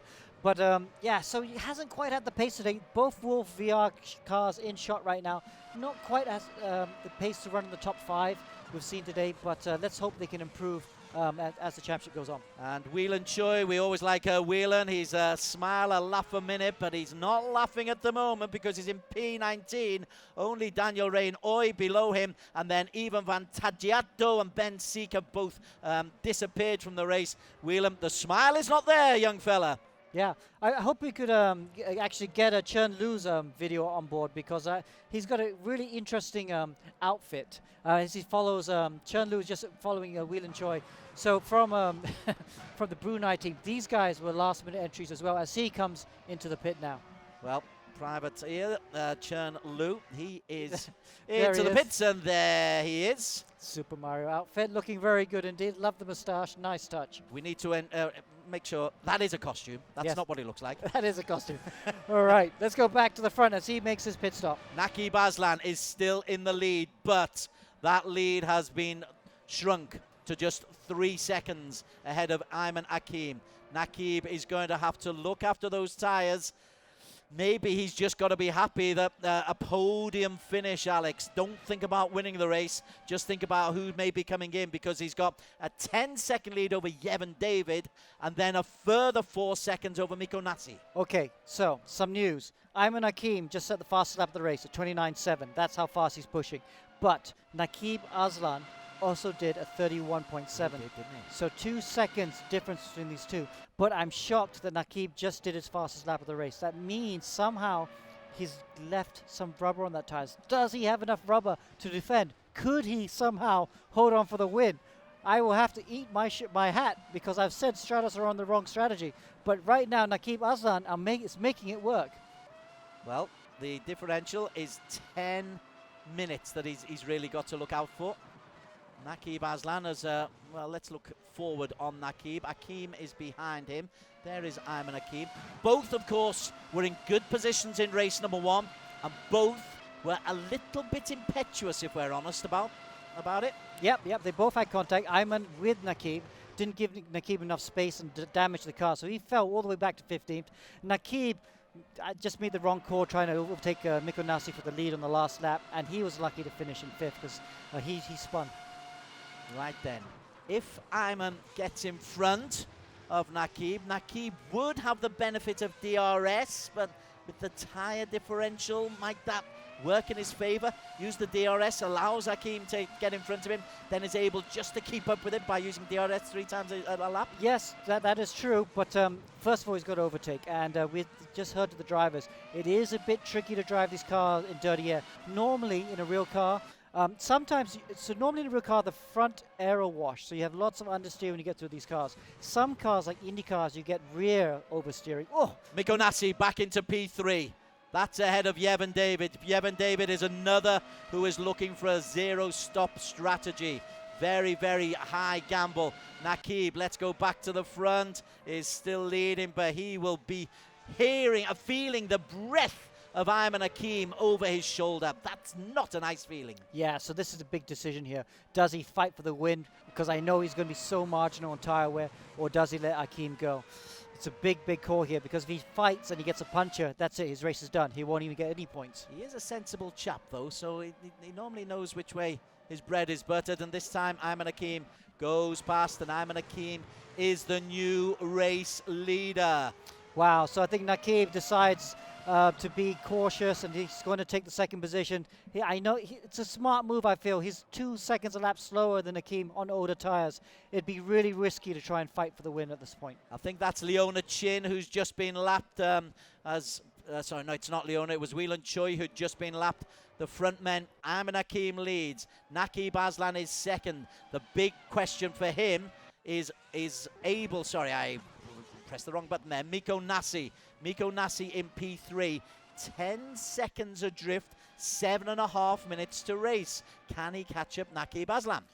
He can. It's all about Naqib. You see, he's back into the 32s now, so his pace has disappeared. Naqib, if he can stay in the 32s, I think Naqib can hold it off. But if he starts dripping into the 33s, 34s, Miko Nassi's going to get him. A little bit further down, Miko looking very relaxed, just make sure that he's in the right line. Alistair, your boy, is making a move here. He's in P7. That's Kalen Chin in front of him. Inigo Anton is 21 seconds ahead of them. So this battle for P6 is worthwhile winning. Alistair looking pretty cool. He knows Sepang, of course, like the back of his hand. I'm surprised to see him to 7. I suppose that's a good recovery drive, because he had a miserable first couple of laps. It was right at the back. So good recovery drive by the young Malaysian. Kalen Chin, though, has a lead of 1.5 seconds ahead of him. Right then, moving up to P5, Inigo Anton. He's the latest to challenge young Yevon David. Yevon took that gamble, but it's a 30-minute race. He's got it wrong by about 5 minutes. Yes, but he'll still be quite happy with that. He's in the top 5 for now. If he can hang on for 5th position, he'll be super happy with that from where he started. Yevon David, he's in the green. Inigo Anton and Kalen Chin are closing in there. No, that's a back marker. That's one of the Wolf cars. So Yevon David in the green. Inigo Anton just goes past him. And Inigo is now up into P4. Yevon David politely lets him go past as they go down. Tricky part of the track, this, isn't it? Yeah. It's the downhill, the left, right causes problems. It's nice to have a little bit of grade. In turn 2, like we saw with race 1, always has a lot of incidents there. And drivers, when they get a bit more experience, they know you don't. It's very high risk thing, and sometimes it's not worth trying to do it right now. But David there on the left, just doesn't have the pace. And I think it's a Wolf VR car that's trying to unlap himself. That Wolf VR car must have had issues. Maybe he's had to come in and serve a drive-through because he's right at the. He's a lot further back than he should be. Okay, so 5.5 minutes still to go. It's Ayman Hakim who is leading, and he's got that 5-second lead up once again. Nakib Aslam in P2. It's a Malaysia 1-2. Miko Nassi, Alex, has got that gap down to 7.5 seconds. He's closing in, is Miko Nassi. Can we see Nakib in the distance? Not quite there. Yeah, it's going to be very close. It's what's it, 5 minutes now? What's that? 3 more laps to go, roughly. He's gaining at 2 seconds a lap. Miko Nassi knows it. He just gave himself a come on there. He knows he's got a chance there. He's pushing really hard. It's going to be close. So Miko Nassi in P3, Inigo Anton, he's got a bit of space into P4. Yevon David is the man in P5. That Wolf is a lap down in P6. The Wolf, I think, is Colin Lee, I suspect. He's in P12 at the moment. Kalen Chin and Mika Hakimi. It's got a little bit strung out at the moment. The only real battling going on, the rail racing at the moment, is this one where Troy Ayman is looking to take Colin Lee. A little bit of contact from Troy. Yeah, Troy had that spin about 1/3 through the race. Oh, look at the sun setting. The sky looks beautiful. Had that small spin, and he's just trying to recover. He's got the DRS. Look at the rear wing.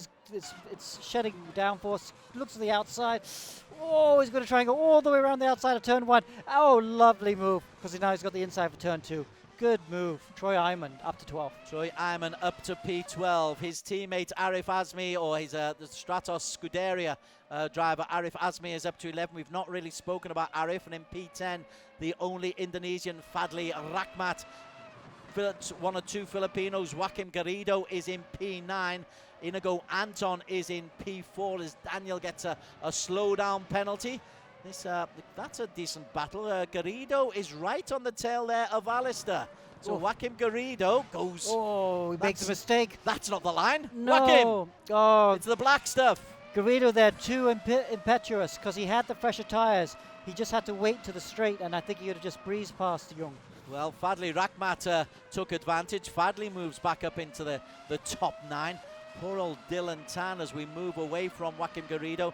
Dylan Tan, he's had real problems today, and that car is not handling well, Alex. He's down in P14, just trying to hold on to a point if he possibly can. Yeah, he had that contact early on, didn't he? So he's been struggling quite a bit. Had a good race 1, but not such a good race 2 so far.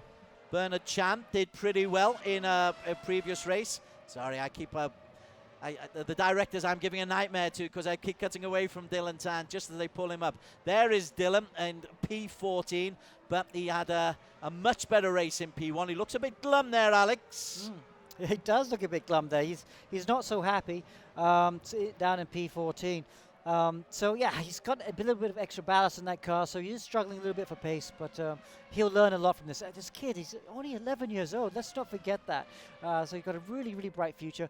His dad, Daniel, is a big supporter. They go karting together in Singapore, so really one to watch for the future. Dylan is the youngest. Daniel Oye is the oldest racer, and poor old Daniel is down in P20 as he comes into the pits. I suspect that might be the end of Daniel Oye's race. Let's go back up to the front. Ayman Hakim, 9 seconds clear. 2 minutes to go. What have we got? This lap plus one more? Yeah, this lap plus one more. So 2 more laps to go. Oh, it looks like Nakib's going to hold on. His last lap was a 32.0. So that's only 4/10 off his fastest lap time. So yeah, it looks like he's going to hang on because Miko Nasi is only doing 31.1s. A 29.6 is the best lap from Ayman Akim. That is the fastest lap, I think. There's a 29.7 from Miko and Inigo Anton. So Ayman Akim, having crashed out well placed in race number 1, looks like he's going to pick up maximum points in race number 2. He's just got to make sure he keeps on that black stuff. And at the moment, as the sun sets in Sepang, it's over the water, isn't it? Yes. There. And don't avoid the water, avoid the scenery, Ayman. Let's just make sure that you can pick up maximum points. Yeah, I see the shadows are lengthening. There'll be just one more corner to go, and then he'll be on his last lap, really trying to really good. Akeem just, okay, yes, because of the reverse grid, he started in pole position for this race too, but he had to still do it, and he's done a perfect job. Didn't put a foot wrong. This is the last lap for Ayman Akim. The car behind is not a threat. The nearest car to him belongs to the green of Naqib Aslam. Naqib is 10 seconds adrift.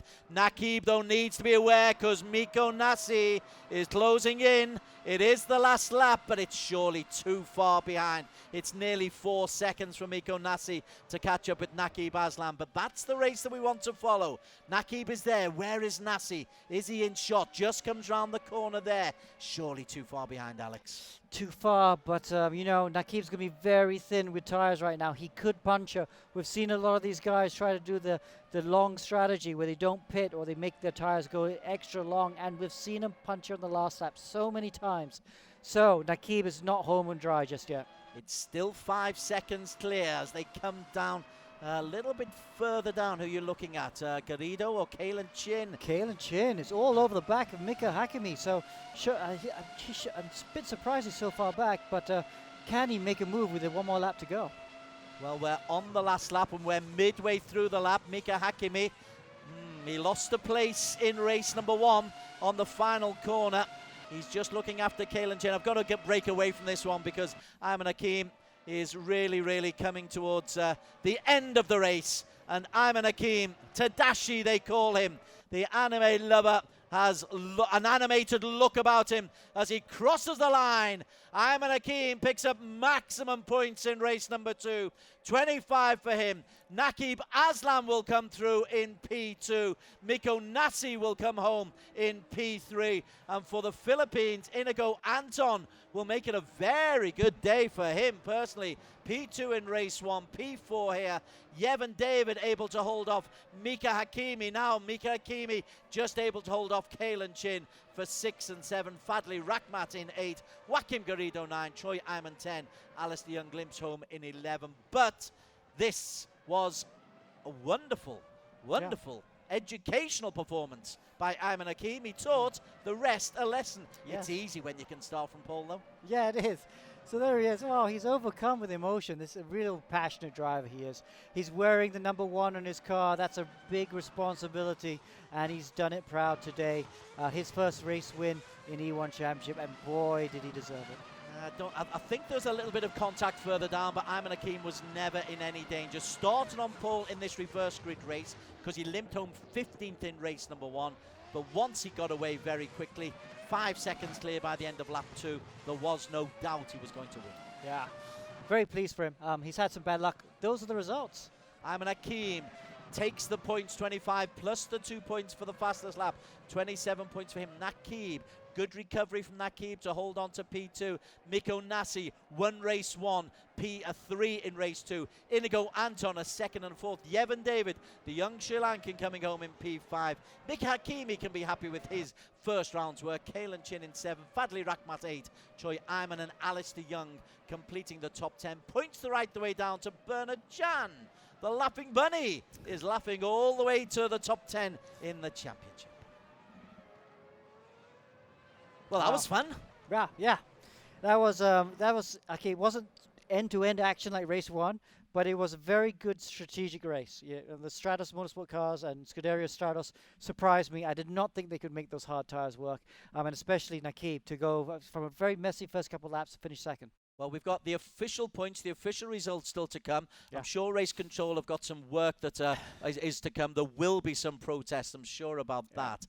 But we're going to go back to Daniel, and he and Alex will talk us through the rest of the race. But you've just seen just a little glimpse of E1 Championship and what esports is all about. There's another 7 rounds still to come.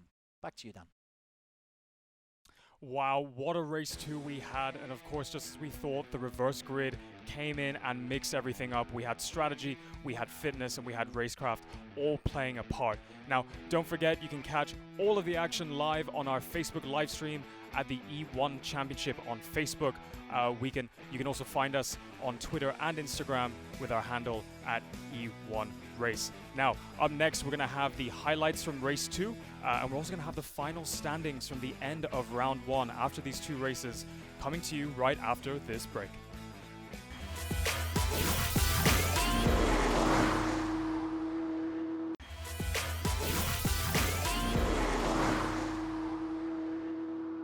Hi everyone, my name is Mika Akimi. I'm from Malaysia and I'm an esports driver for Resurgence eMotorsports. Hello everyone, my name is Aiman Hakim. I will be driving for the Resurgent eMotorsport in the E1 Championship. I'm from Malaysia. I've been doing professional sim racing since March 2019. I've been doing e-racing competitively since 2002. We've been teammates since I started sim racing, and recently we won a championship as a team together.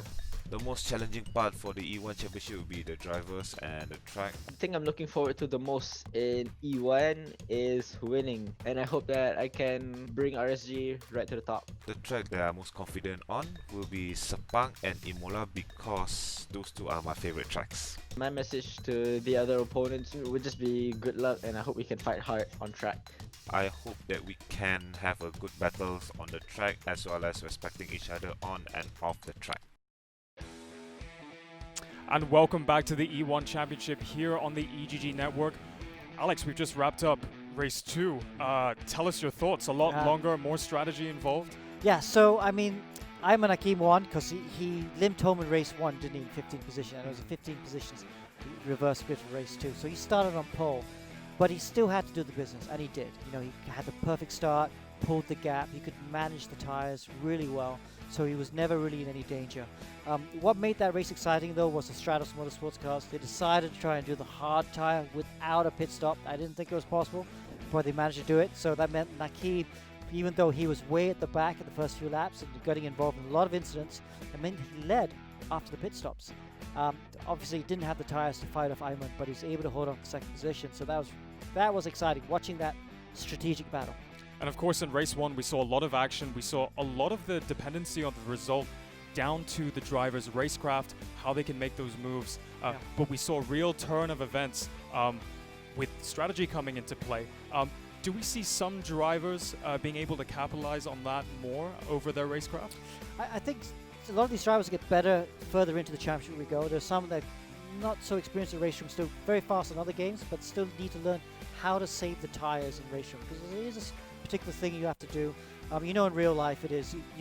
It's about lateral G and wheel spin. That's how you burn up the tires. But in the sim world, if you brake too late all the time, that can also eat up the tires as well. So the drivers just have to figure that out, and they'll get better for race 2. Well, there was a lot of action in race 2. As mentioned, let's go check out the highlights. Okay, so here was the start. The Aiman Hakim there, he's on the left in the number 1 car. Great start, not too much wheel spin, but all the phases looks good. Look at the gap he's pulled right away. And then Daniel, you pointed out in the middle, there's a lot of contact into turn 1, wasn't there? Yep, and we're just about to see it here, a big blob of green. Some drivers knocking off their front wings early on in the race. Now, that's actually something that a lot of drivers should be trying to avoid given how long this race is. Yes, they have to be more careful about this. But and then you can see Miko was there. He did a good job up to 5th, 6th position. And then a few of these cars started taking each other out in front of him, which then allowed him to get up to 2nd position. And that made his job a lot easier as well. Good battle there. Alvin Yaka, he had a really good start, and he really fought hard to stay up there in the Wolf VR, the Wolf Virtual Racing team. But in the end here, we watched Kalen Chin just doing the undercut, the switchback, going around the outside of turn 12. Very brave to do that, and made the position his own. And down the inside, I think that was Dylan Tan following through. Now you can see on the side walls of the tires, you'll notice that the colors of the tires are actually different. Of course, Alex, indicating the different types of tire compounds they had. Most of the drivers going for softs, as you said. Do you think that was the winning strategy? I still think the softs are the winning strategy. I think, well, actually, no, I'm going to take that back. The softs really worked out because Iman had a really good start, and the cars behind him started battling. So maybe the hard was the right tire to do it, but it was really risky to do it in the midfield because you get involved in those battles, you use up the tire wear. Oh, Joaquin Garrido goes really wide there when he's trying to overtake Alex de Jong. So, but the only one that could make the hards work was Nakib Aslan. And we saw a lot of these drivers like Joaquin later on in the race on the soft compound tire, going off a bit wide, understeering, you were saying, missing the apex of the corner, which is crucial. Do you reckon that tire wear started to play a big factor there? For sure. You can see all of them struggling at the end as we watch Ayman Hakim cross the finish line. He was so happy. You can see him pumping his face and shaking. Wow, really good job. Definitely loved all of the camera angles on the drivers at the end. Let's go speak to our top three. First, we have Ayman. Hey, Ayman. Fantastic job, man. That win must have meant a lot to you. I mean, for sure, yeah. It was a disappointing first race, I could say. I had a chance, I know I had the pace, but just a little bit unlucky with tangling with Naki. But I know I had all to do in the second race, so yeah. I mean, credit to Resurgence for bringing me in and some of my Italian family. Grazie ragazzi. And yeah, first win for RSG as well. This is top esports team, first time in sim racing, so that must have been a big thing for the team as well. Yeah, for sure. I mean, their first involvement into the e-motorsport, and I'm glad that I can bring the victory to them. First in hand, so yeah, really, I don't know, it's a bit of mixed emotion right now, but for sure I felt happy about it. Yeah. Hey, one quick question though, were you surprised to see Nakib in front of you after the pit stops? To be fair, I kind of expect that. He made the hard tire work. Yeah, I knew that for the soft tire, I need to extend as much as possible because Haas doesn't have the pace on the starting, so I knew that I have to make a good launch and then go run away from that. And then my engineer Abby told me that Abby and Kai told me that they both about keep updating me because I knew that I was able to slightly distance myself away from Miko. So as long as I know that I still able to hold a certain gap, so I know that when I came up from the pit stop, it will be at the time that I required, so that I had a less time to lose during the chase up. Okay. Ayman, congratulations. I love the expression on your face at the very end. Congratulations on your win. It was great to see your comeback, and we hope to see more of these performances for round 2. Up next, we have Nakib. Nakib, are you on the line? Can you hear us? I am. So walk us through your race 2. That was an extremely interesting second half of the race. Strategy definitely coming into play. The Stratos drivers, as Alex said, taking a different approach on the hard tire. Tell us a little bit about your tire management strategy there. So first of all, I think, yeah, we were looking pretty good on strategy. We knew that we had the confidence to try on the hards. We knew it would work, but we didn't expect that first stint to be really difficult. I think we got stuck behind the traffic a lot. It costed us time, a lot of time. These cars, like I said in the first race, are so difficult to follow, especially with the hards on when everyone else is on soft. I think the main goal was to make sure we keep our feet on the ground, make sure we put in the lap times, and it wasn't easy, that's for sure. But yeah, second place, I knew the win was there. I'm kind of disappointed, but because you always aim for the victory. But considering what the race outcome, I think second was the best we could have achieved. And we never know, of course, the tire degradation might increase in the next races, so we might see the same strategy coming into play. But Nakib, just very quickly, anybody watching that might not have driven a simulator yet, tell us about what you have to do in your driving style to actually manage these harder tires. Well, it takes quite a lot of skill, I think. Like Lewis Hamilton said, or Sebastian Vettel, I think it was, you gotta massage them, you know, you gotta be so soft on them. You gotta basically caress them as you drive. So I think making sure you don't over abuse them is the main key of keeping those tires alive. Ultimately, all of us in the Stratos team works. Big shout out to James Russell, you know, for creating that strategy for us and making sure it works. Oh, great Nakib. Congratulations, and we hope to see more green on the podium in the upcoming races. Okay, great. Well, that's enough of the action for now. We've got more coming to you right after this commercial break. We'll see you soon.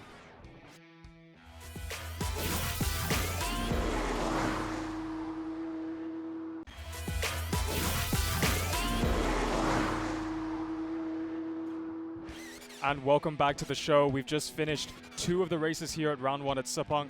Don't forget, you can catch all of the action on our Facebook live stream at E1 Championship on Facebook, as well as on Instagram and Twitter with our handle E1 Race. Now, Alex, let's throw it straight to the race 2 results. Obviously, a mix-up in the field with a mix-up in strategy.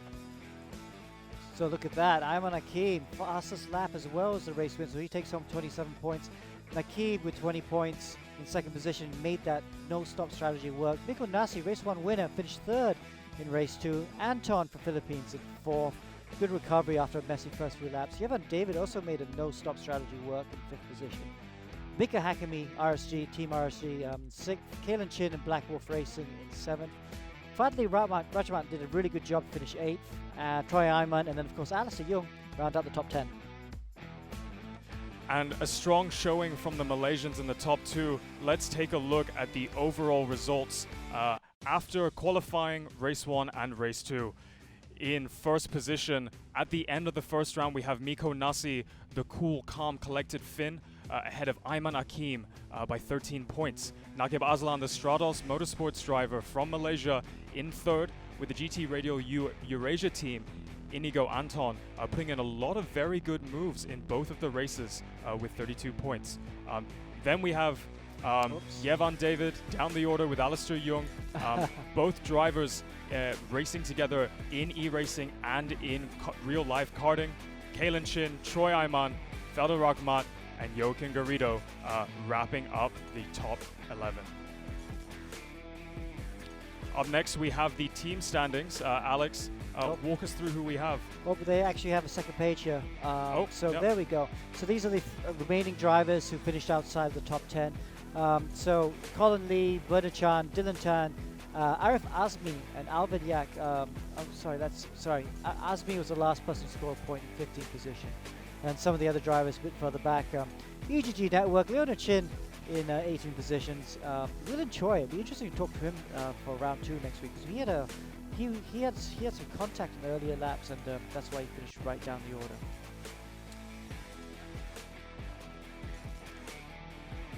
And up next, we have the team standings. Of course, some strong showings from the team in blue. We saw a lot of RSG coming together, teammates up at the front of the field, so I expect a lot of good points from them. Let's check out the tables. Wow, isn't that close? Safe House with leading by 1 point with RSG just there in second position. Stratos Motorsport in 3rd. I think that's going to be a good battle between those top 3 teams. GT Radio Eurasia also had a really good day today. Scuderia Stratos in 5th. ERacing GP 6th. Black Wolf in 7th. Wolf Virtual Racing in 8th. I1 Racing in 9th with 1 point. And no points for EGD Network just yet. And a lot of points still on offer for the rest of the season. Still very, very close in the top 3, so anything could happen in this championship. Up next, we want to go speak to Miko Nasi, the calm, cool, collected Finn. Miko, are you there? Hi, Miko, we can hear you. Wow, so you're leading the championship now. You want to take us through race 2? Yeah, thanks. Race 2 was basically, I was considering going on mediums or trying something different. I did a few laps on practice just before the race started, but just decided to stick with what we had, which was softs. And lap one was just mega. I think I made it to fourth before the end of lap one, and then second by the end of lap two. And of course, Iman was miles ahead already by then, and he had the pace anyway. Inigo, we've seen you at the Sepang racetrack in real life multiple times. And of course, at the end of round one, we've seen you put an extremely good showing. Do you feel like you had a bit of an advantage there with Sepang being an extremely good track? And is this your favorite track on the circuit this year? Yeah, it's definitely one of my favorites, maybe along with Spa and Suzuka. But advantage-wise, probably not, because guys like Iman have also done an insane amount of laps at Sepang. And then, quite embarrassingly, my main mistake in that race was I didn't really know where the pit entry was. So I went on the grass on my stop and probably lost about 4 seconds. So I might have to visit the track again. Rookie error. So how are you preparing for this season? You had mentioned before that you actually joined quite late, so you didn't have as much practice time as the rest of the drivers, but you have a lot of e-racing experience. How are you preparing for the upcoming rounds? Yeah, I'll have to look at the schedule and then try to put a lot more practice. Not that I didn't do any practice here. I only had a few days, but luckily I had a fair bit of spare time. So still probably put in something like 7 hours of practice. So wasn't completely fresh. Wow, well done. Really good job. So you're our championship leader, and we look forward to seeing if you can replicate the same form at the next race. Yeah, thank you. Thanks, everyone. Thank you. Thank you. Wow. Okay. So that was Miko, like you said, the Safe House was the last minute entry. They only decided on entering on Monday. So the good thing is, these guys, they're always on sims. They're always doing different games, different things, because there's always competitions coming up, and they love it, right? Yeah. So you could see Nasi had the pace, right? He put it on pole, but he didn't quite have the race pace he wanted, did he? I thought Ironman's race pace was a bit better. But still, he completely maximized his points. I mean, really, really good job by him. We've actually seen this with Miko in go-kart racing as well. He might not necessarily always have the true race pace. He might not be the fastest person on track, but when he's in P1, he just knows how to control the pack behind him. Usually, drivers at the front, they can get very, very nervous. That's when they start making mistakes. But we all saw the driver feed there at the very end. Miko still smiling, still calm, and just kind of putting in those consistent laps. Yeah. So I think we're going to have a cracking championship. Got some great teams there, some new teams. Our Team RSG, not Team RSG, esports, they're known for many esports championships. They had a really good race as well. I mean, Mika finished second in race 1, and Iman won race 2 by quite a convincing margin. We had a lot of contact there in race 2, and in fact even in race 1 as well.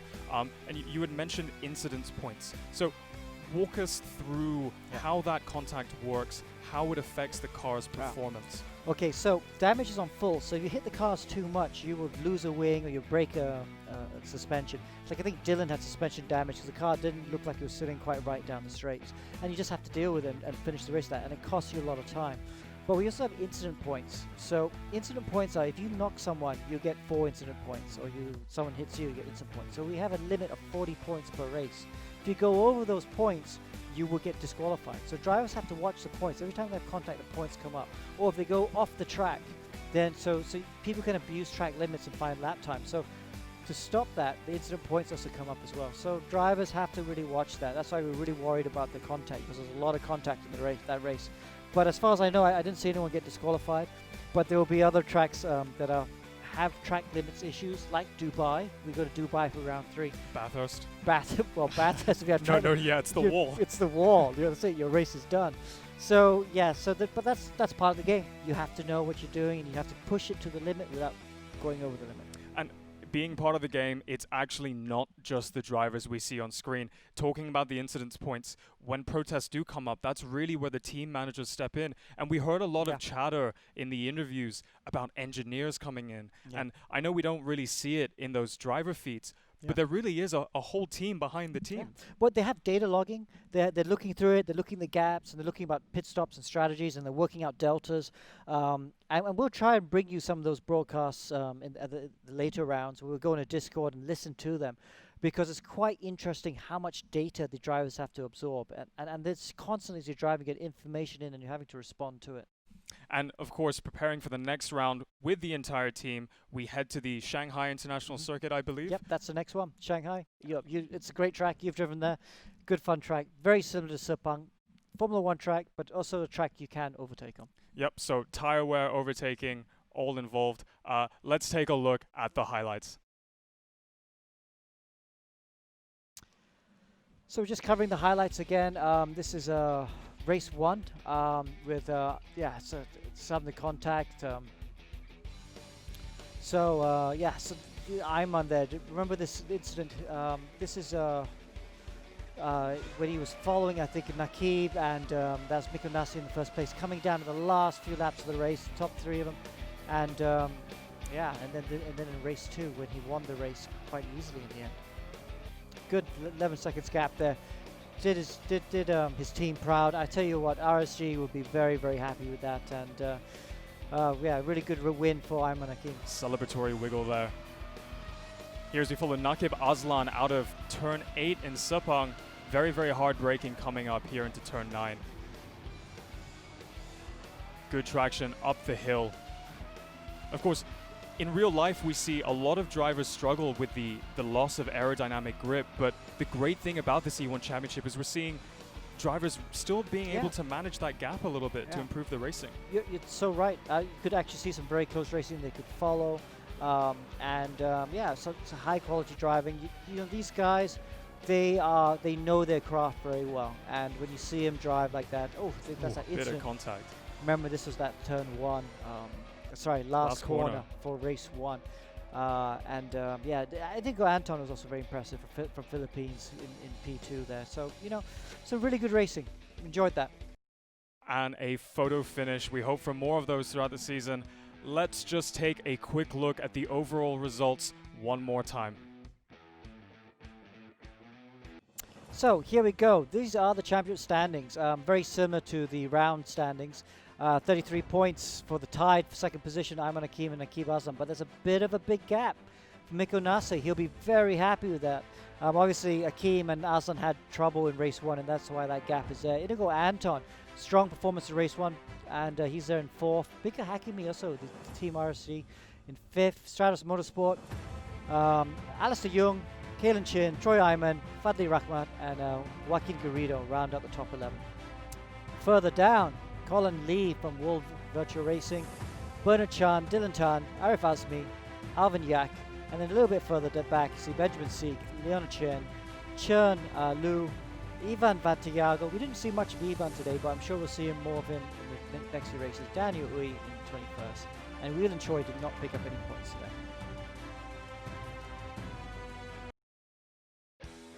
And of course, we saw quite a big points gap there, but drivers at the tail end of the championship point shouldn't be discouraged yet, because as we were saying at the start of the show, there's a lot of points on grabs through qualifying, fastest laps, race 1, race 2. Yeah, there is. And some of these drivers, obviously, they'll know they need to improve, and they have a week.